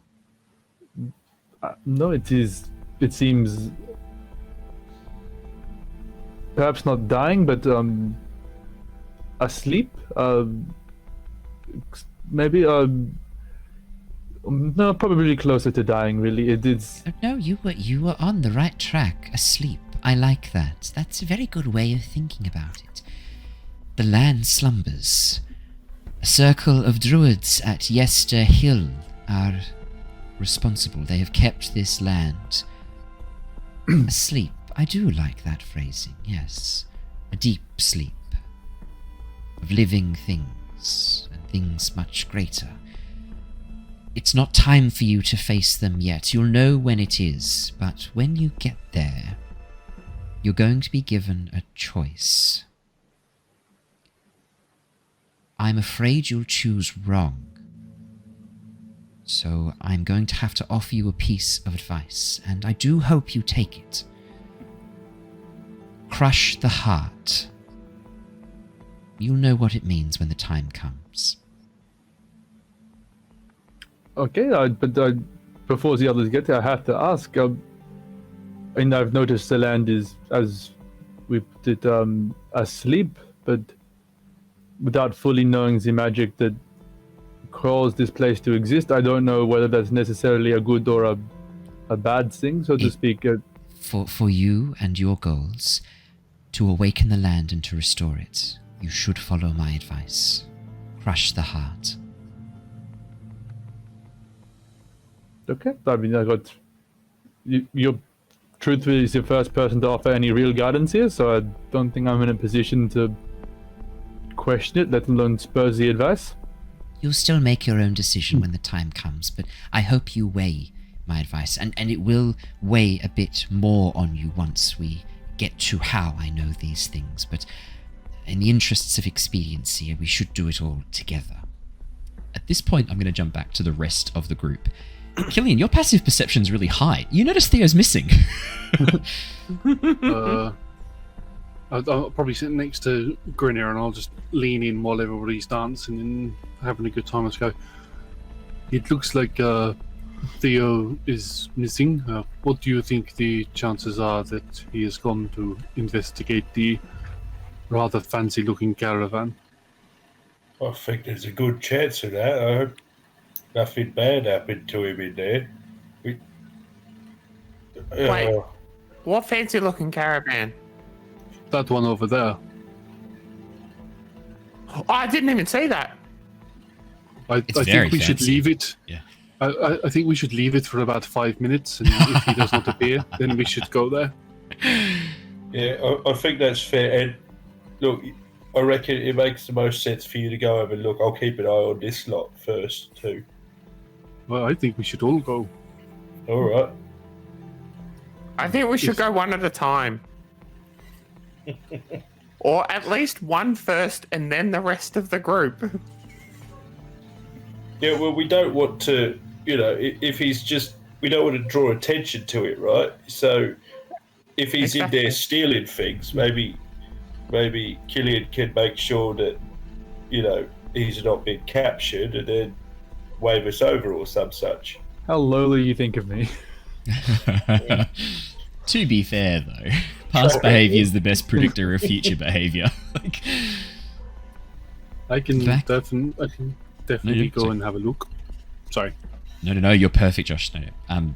Back in the wagon, both in game and out of game. Back in the wagon, you watch Theo as Madame Ava reaches up towards a shelf above her and begins bringing down more teacups. As she pours out more tea, as she gets to the last cup, she puts the tea away and pours a whiskey. I see you do know a fair bit about us then. I assume that one is for Grinner? Yes, your friend Grinner. He's not going to trust me at first and might not trust me for a while afterwards, but I'm going to do my best to prove that I am trustworthy to him. And I think a nice tipple of whiskey is a good start. Although, truthfully, you might want something else from my friend Luther as well. Luther I will talk to a little bit later. He and I have some words that need to be said afterwards, and he won't accept anything while you're in the wagon around him. Fair enough. As you head on over to the wagon, Killian, after 5 minutes have elapsed, as you go to open the door to have a bit of a peek in, a voice from inside calls, You may as well call the others, Killian. I've just finished pouring the tea. Tell Grinner there's booze in here. I suddenly yell. I'll quickly walk over to the others and I'll go, how about we leave Luther to keep an eye on everybody here, and we go. Apparently we have been summoned. Well, just leave him here. Luther smiles. Luther smiles. No, it's all right. I'll come with you, but I'll stand by the door. How about that? And I can keep an eye on him from the doorway. All right. It's a fairly interesting kind of caravan. Let's have a little bit of a peek. As you begin to get up and walk away, the older gentleman, the older Vistani, whose name you have now learnt, is Simon. Laszlo. What was that? Sorry. Simon. Okay, sure, Simon. Yeah, I'll save Laszlo for another NPC, whose name you have now learned is Simon. Smiles as you head off and goes, Remember, Madame Ava is very wise. You would do well to listen to what she has to say, huh? Gives you a thumbs up and a smile as you walk away. All right. We'll take any good advice as we can get. That simmer guy is really nice. As you enter into the wagon, it's much as I described before. By the time you all sit down, it is fairly cozy on the couch, and the stool that she set aside for you, Tithla, with a nice padded seat that's a little bit higher so that you can sit comfortably at the table. I mean, from up there, Tithla goes tall. to sit and doesn't even think to sit on the cushion and uses it as a backrest and is just low on the table. Okay, as you do that, you watch as Madame Ava smiles. This lovely old granny smiles. Goes, Oh, Tithla dear, it's okay. You can sit on that stool. I thought it might be a bit more comfortable for you. Oh, that's a good idea. Thank you. No problem. Even she can't predict what Tithla's going to do. There's no way to predict that sort of shit. It's lovely. Lovely to finally meet you. Thank you. You're welcome. It's lovely to finally meet you all. My name is Madame Ava. I am a fortune teller, but before you start getting any ideas, Jonah, What number am I thinking of? She gives you a smile and looks at you. Tithla, what number are you thinking of? I don't want to say. You have to. Tithla, I need to know, as the Dungeon Master, what number are you thinking of? I'll write it down and show it to the stream. No, Tithla. Jacob, what number is Tithla thinking of? 376. 376. That's weird. I know. I think I'll just sit on the stool and be quiet. She is clearly a being of exceptional power to get you to be quiet. That's why she had to say the number and also cast Detect Thoughts as Tifler entered. Right. Now, Jonor, I believe you have come across a deck of cards, a Tarokka deck. Yeah, that's true. I'm dabbled in my fortune telling as well. It's kind of convenient we've bumped into you. You could, show me your ways. That'd be great. She gives you a smile. Oh, convenience. Yes. There are really no such things as coincidences, Jonor, and the more you understand about divination, the more you'll realize that. Path is already laid out before you. While you can make decisions to deviate, the flow of the river carries on regardless. I'm here to make sure that you stay above the water for the most part. The river is about to get rather bumpy up ahead. There's rapids and dangers hidden below the surface you've yet to see. And I kept away as far as I could, as I was just telling Theo, but I think it is now time for me to step in. You've been in these lands for some time, some of you longer than others. Killian, it is remarkable you have lasted so long, and I'm now going to give you a little bit of information that will hurt now, but will help you heal in the long run. Your old companions, Killian, they're already lost. I'm sorry. There's nothing you can do now to save them or to undo what's been done. But there is something you can do to help right the wrongs that were committed against them. And for that, you're going to need to stay with these people that you've happenstance and lucky coincidence and convenience has led you to for the time being. But there will be a time where you need to head off on your own, and you'll know when that time has come. Trust me. Now, Jonor, you've made remarkable progress with your studies of divination, but you have quite a long way to go yet before you're ready to face off against the darker powers that seek to use you and this land for their own ends. You're currently torn. 6 pawns between 2 players whose hands you have yet to see manipulating the board. One of them, their name is already known to you, but we will not speak it here. The Lord of Castle Bonzarovich. Yes, I see you recognize. Please refrain from saying the name here. I have done well to keep his eye off me for the time being. The other, unfortunately, I also cannot name, but you've already stumbled upon part of their role in the past. Do you remember a painting, Jonor, that you saw back in the Durst Manor? Changed while you looked at it. Thoroughly enjoyed that painting. It was very interesting. What can you tell me of the figures that you saw in it? What do you remember?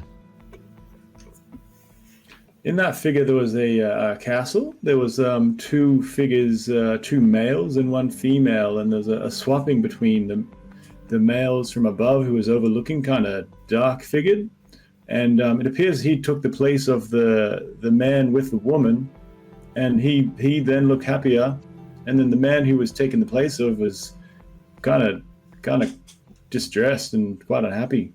Yes. I believe you already know the identity of one of those figures.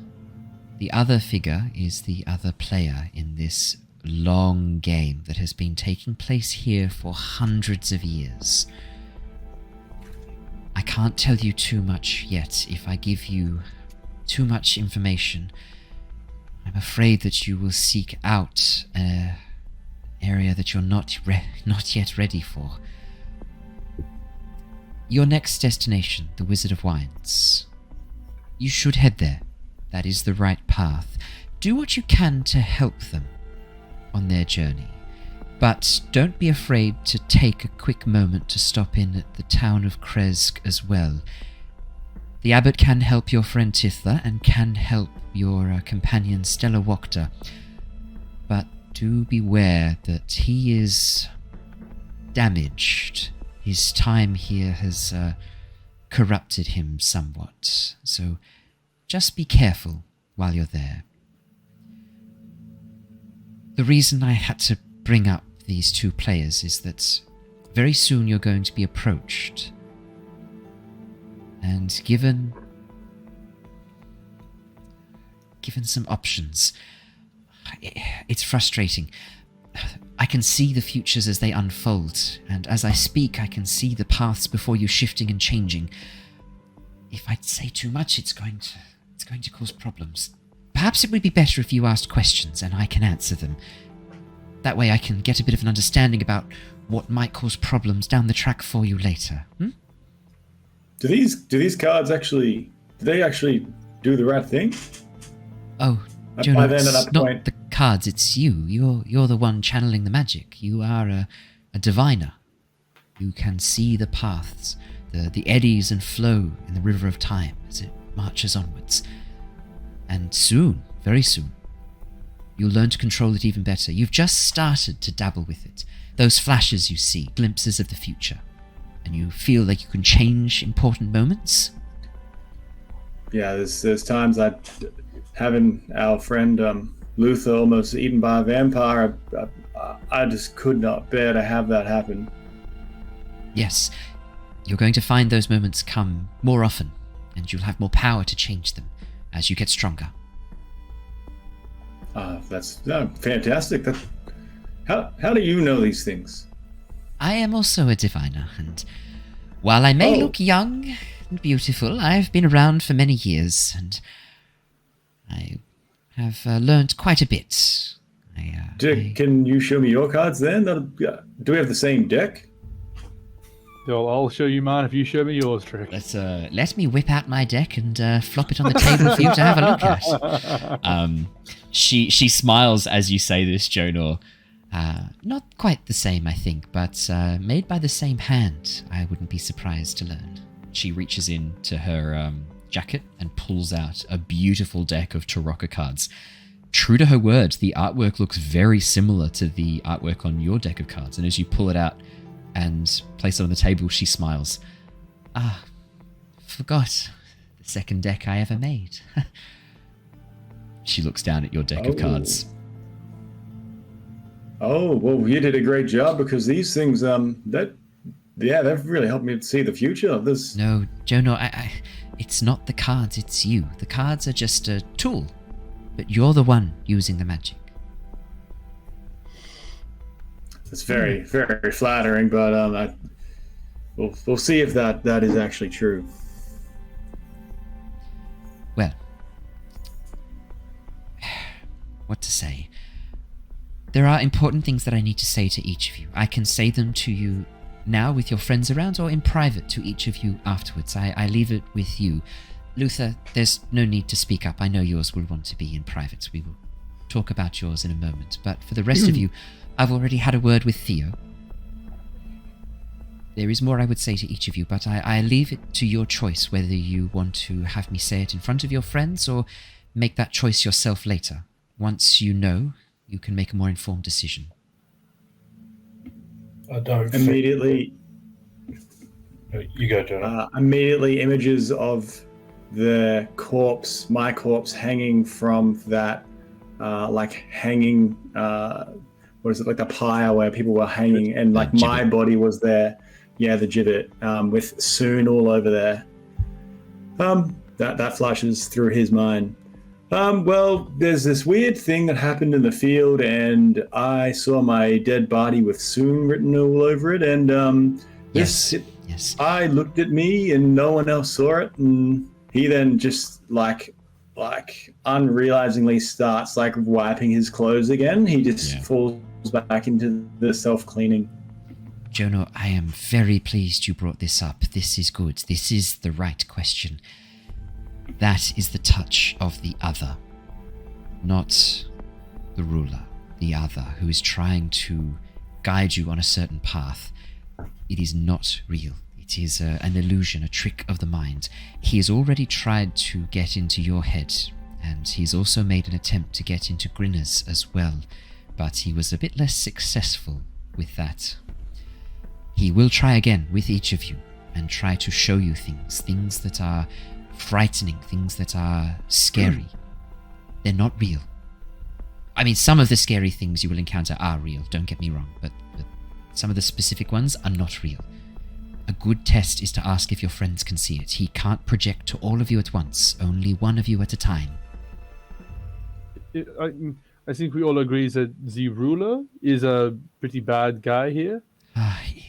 If the other is opposing him, does that make him a good guy? Or do we trust this other force is trying to guide us? Or this is a really tough question that you ask me. I would not refer to the ruler of these lands as evil. I would not refer to him as good. He is complicated. Everyone else seems to think he's quite evil. Yes, and they would. The problem is that when he has interfered, he has done so rashly. He may be immortal and have the life of a god, but he is still so very like a man in the way he handles problems, the way he deals with his emotions. And time has not changed him. Not in the way that I would have hoped. You have to understand, this goes back a long time. I would not describe him as good or evil. I would not describe his counterpart as good or evil. But if I had to choose one, I would hope that you would side against the opposing force. In my eyes, it is capable of far worse than our Baron, our Count, our ruler.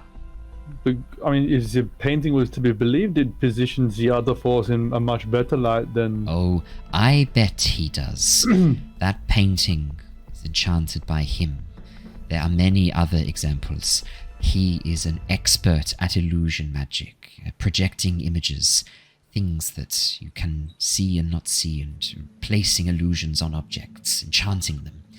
It is his forte, and he has had a long time to get better. So, who was angry when I depicted that painting to the voice speaking through the dead Wakta mother? I definitely infuriated someone. Yes, I unfortunately I cannot say. I suspect, though, that bringing up that painting, if it was to Lady Wakta, I know that her allegiances were with the Count. I would say that was him. He would have been furious to hear about that painting and the influence that his opposing force still has both in and outside this world. All right, that kind of checks out. Truthfully, Madam Ava, our real goal is to get out of here. Yes, of course. And I will do what I can to help free you. It's going to be a long, difficult road, you must understand, and I am sorry to say that not all of you are going to make it. Not at the moment. Not with the path as it stands before you. So, I mean, that's one ominous as balls, but back to my question earlier for which is good and which is bad, on the balance of, for us right now, getting home is good and staying here and dying is bad. Yes. Which one would be good or bad, or both kind of bad for that aim? For that aim, both bad at the moment, for now. But there are certain paths ahead of you that might tip the scales in your favor. One of them can be bargained with. The other will betray you. I can promise you that. But I suppose you cannot tell me which is which? Yes, I can. The opposing force will betray you. You cannot trust a single thing they say. Alright, good to know. Alright, let's go talk to Zikunt. There will be an invite coming to you to Castle Ravenloft. Not tonight, not tomorrow night, but the night after. After Tithla has been healed, at the Abbey at Kresk. You may want to reject the invite. I would accept, if possible. You will come to no harm. I can promise you that. None of the possible futures I see any harm befalling any of you if you accept, but if you are to refuse, I do fear there might be consequences down the line for you later. That's good advice. Thank you. I have no further questions. If you guys want to do your private chat with Mrs. Eva, welcome to. I've got mine off my chest. I don't plan on being alone in a room with this. I'm happy to be here with all of you. I'm happy to stay with you if you want. Yeah, I don't really want to be. Well then, I was wrong from the start. I was wrong from the start. Just at birth, really. Just the real start of my life. Just been wrong. Okay, all downhill from there. Bit real, Owen. Thanks. Grinner.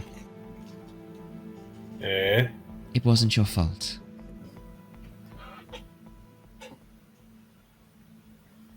You were dealt a bad hand. But you played it as well as you could. And I forgive you. Grinner's been standing this whole time. He hadn't actually sat down at all. I think his knees are actually going to buckle out from under him at this point, and he's going to sit down on the couch. And as you do, she tops up the whiskey and pushes the glass over towards you across the table. It's gone. She nods. Tithla, Yes? I believe you have a question for me. I've got 2 questions and I'm not sure. Which question should I ask? Ask them both. What should I have for breakfast tomorrow?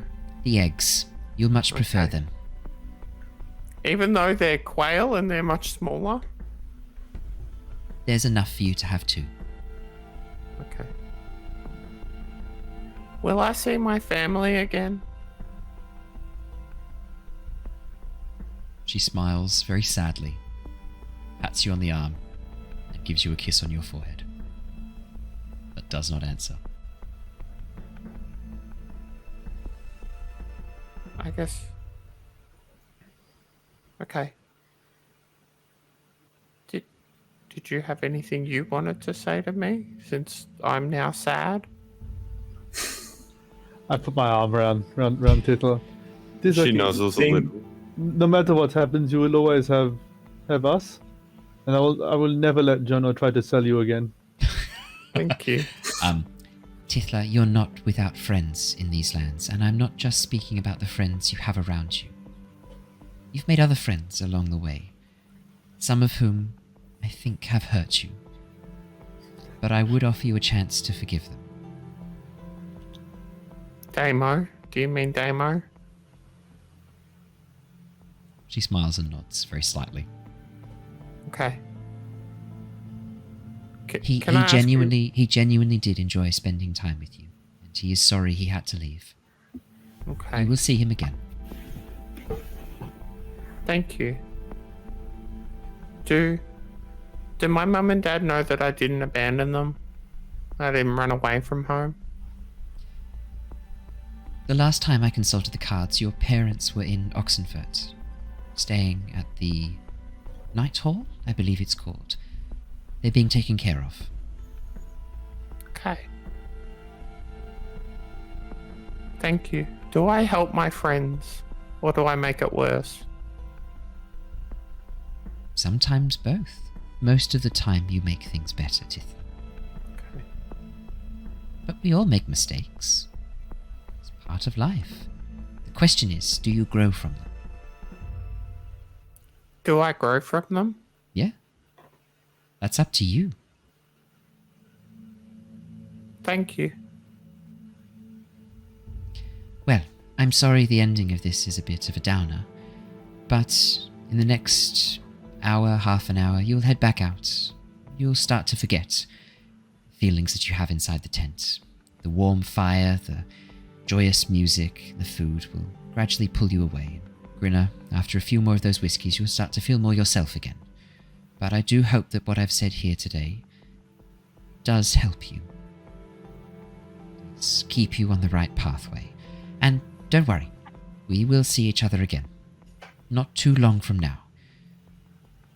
Thank you all for stopping by. It's been lovely to see all of you in the flesh after seeing you in my visions for so long.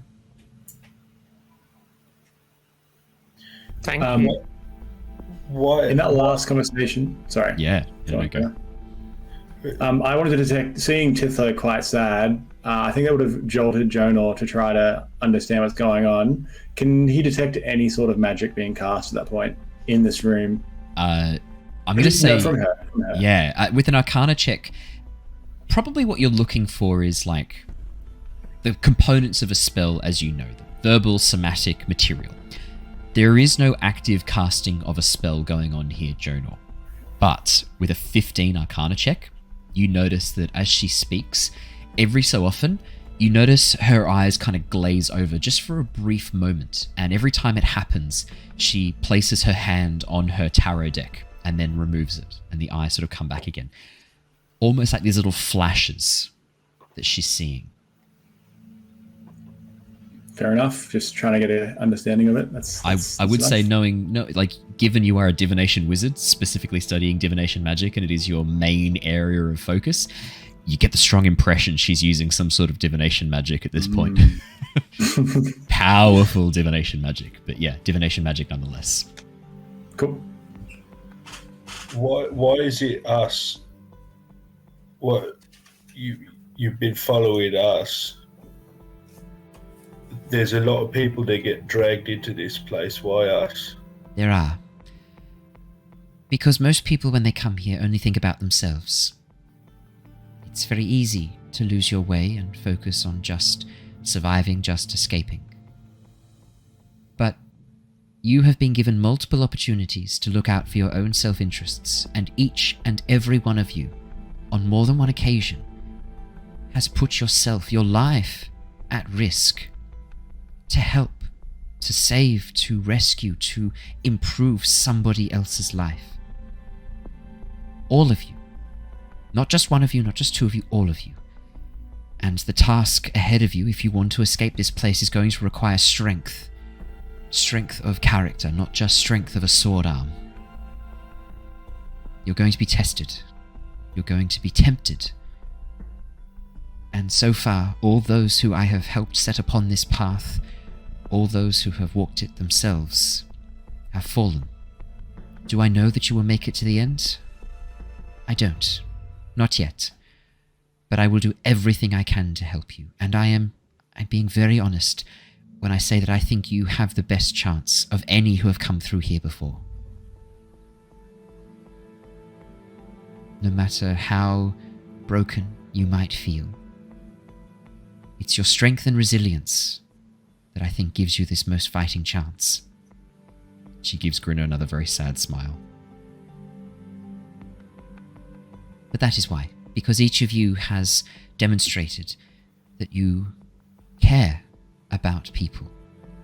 Not just because you should, but because you genuinely want people to live happy and free. To live lives that you yourself wish to live, and you don't just think it, you act on it. That is why I have had to come and speak to you. What you did in Vallaki, you didn't have to do that. You could have walked away, you could have carried on. You stayed, all of you. You made that town a much better place for it. No one else who has come through has even attempted to do what you did. That is why it is you. And I really hope you succeed, all of you. I really do. I want to tell you that you will feel the warmth of your sun upon your faces once again, that you will breathe the air of Faerun, Killian, once more. But that's not certain yet. That's up to you. Sorry, Mistress Ava, I just had one final question that just occurred to me. When we first arrived, we met some other Vistani, and they told us if we steal a box from from Kresk and bring it to them, they would give us a way out. Was that total bullshit, or should we steal that box and take the Vistani way out? Do you have secret Vistani ways out? What does your heart tell you, Theo? Do you think they were telling the truth? I mean, when you phrase it like that, probably not, but they were the first people we met, and they seemed to know more about the place than we did, and they were at least not depressed and sad like all the people in Barovia. It is sad that many of the Vistani here take great joy in the darkness that exists in this world. Most of the Vistani, we rely on good humor, wine, song, food, joy to drive back the darkness, but there are a group of us who use our colors, our names, our wagons to only bring more misery into this land. And unfortunately, the group that you came across killed the Vistani, whose wagons they stole and clothes they wear, whose identities they have taken on. They are not Vistani. They are scum. They are bandits who killed my friends, who killed my brothers and sisters in the Vistani. They lied to you, as they have lied to many adventurers who've come through before. I imagine what they sent you to steal from Kresk, I believe they sent you to the Abbey, correct? This is correct, yes. The Abbey has a box they wanted us to steal. Yes, a box full of donations to help keep that Abbey running. Gold, silver, platinum. It's hard to use here, so the abbot has spent a long time collecting it. He hopes one day to have enough to be able to help refurbish, replenish, and recover the Abbey. If you were to have taken that and taken it to the Vistani, they would have gratefully taken you to the top of a mountain and pushed you off.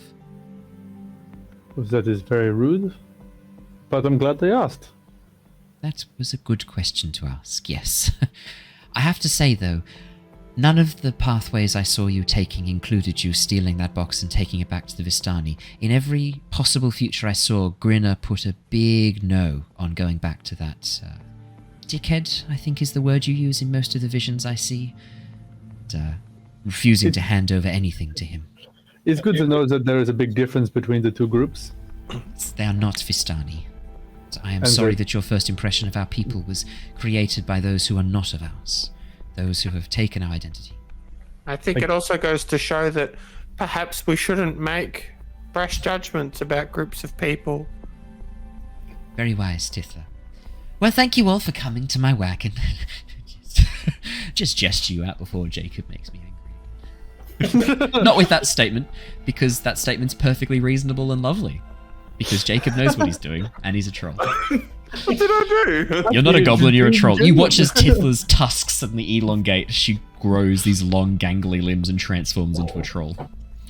No, none of that happens, obviously. Okay, thank you very much for your time. But did you not have fortunes for Killian? And did he get his fortune? Killian, if you wanted me to speak it in front of the others, I can. I assumed by your silence you'd prefer to wait until the others had left. It is your choice, of course. I'm already going to be speaking with Luther in private. I believe in private would be good. Of course.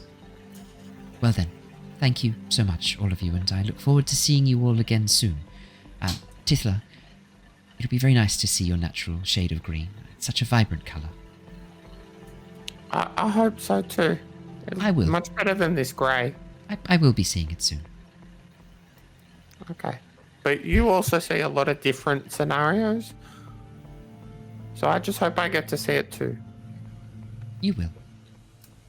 In some, you might even come back orange.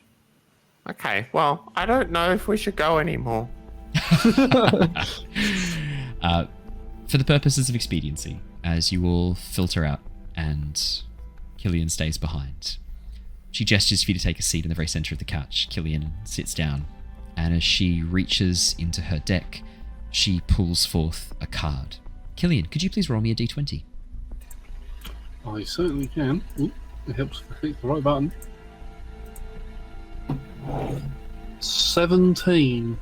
17. Alrighty. As she pulls forth and lays down a card on the table, you see it is a warrior. Standing half in shadow, a hood across his head, holding aloft a golden sword high above his head. Around him, what first you mistook for trees and bushes and broken sections of masonry, with a closer look you realize are skulls. And as you look closer at the figure and the hood above, you now see blood dripping down from a severed limb, his left hand missing. The warrior. Interesting. There were a number of ones you could have drawn, but the Master of Swords is an interesting one. You're going to have to find a weapon. You already have part of it with you. One of you carries it. Jonor gathered the hilts not too long ago, but the sword is incomplete. The blade and gemstone pommel are missing. The blade is in the depths of Arginvestholt, but you are not quite ready for that yet. After you have gathered your strength and seen me for the second time, I think you should head there. Pommel, the gemstone, I cannot see, which rather concerns me. I am afraid it might be with the opposition, with the opposer, in the Amber Temple. You are not to share with the others the name of that place. They are not yet ready. I trust you with this knowledge, because I am sure in your time here you've heard whispers of the Amber Temple and the horrors that lurk within its depths. I have indeed. Good. Then you know how dangerous it is. That sword, Killian. You've started down a pathway, your worship of your sun god. I very much approve of, and a sword to match, a sword of justice, is what you will need for the coming battle. The others all have items they will need to locate as well, but for the moment, those are hidden. Their choices will help guide the future. But that book Jonor carries...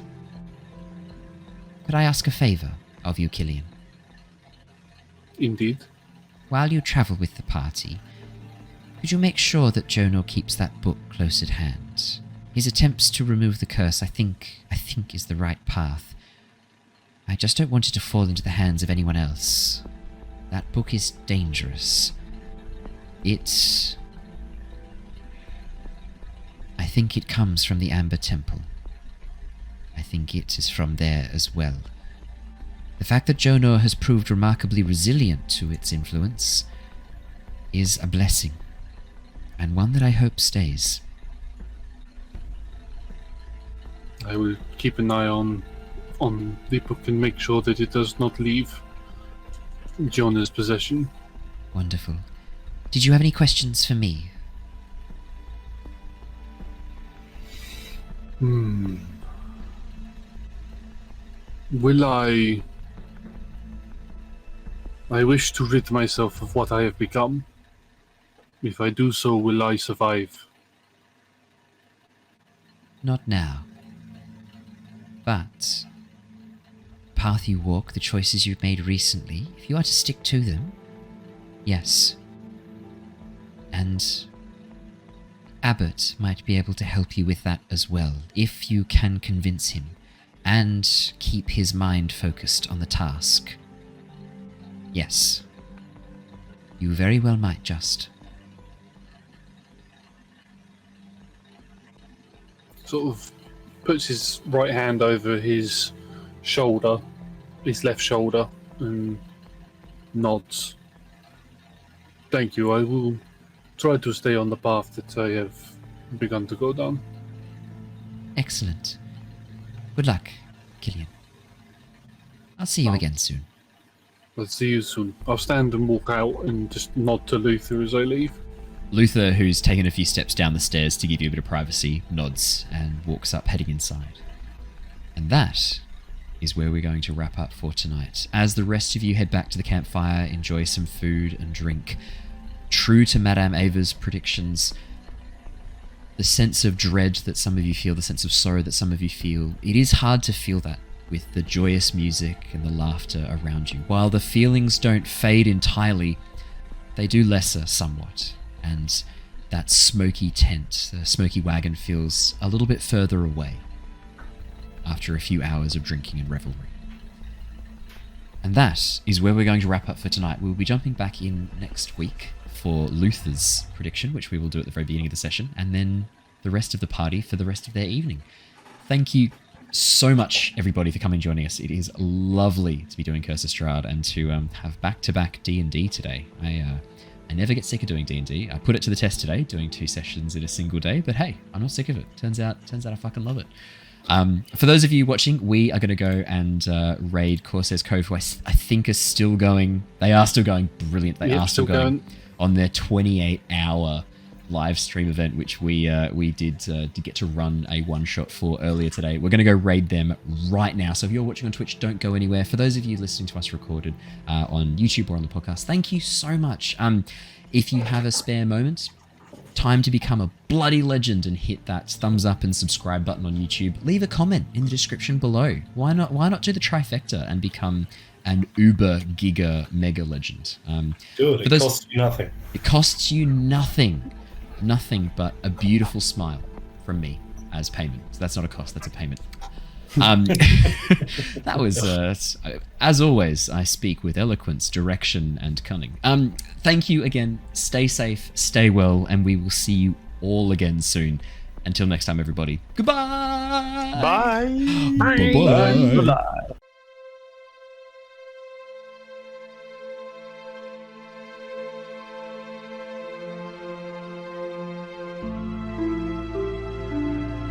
Bye.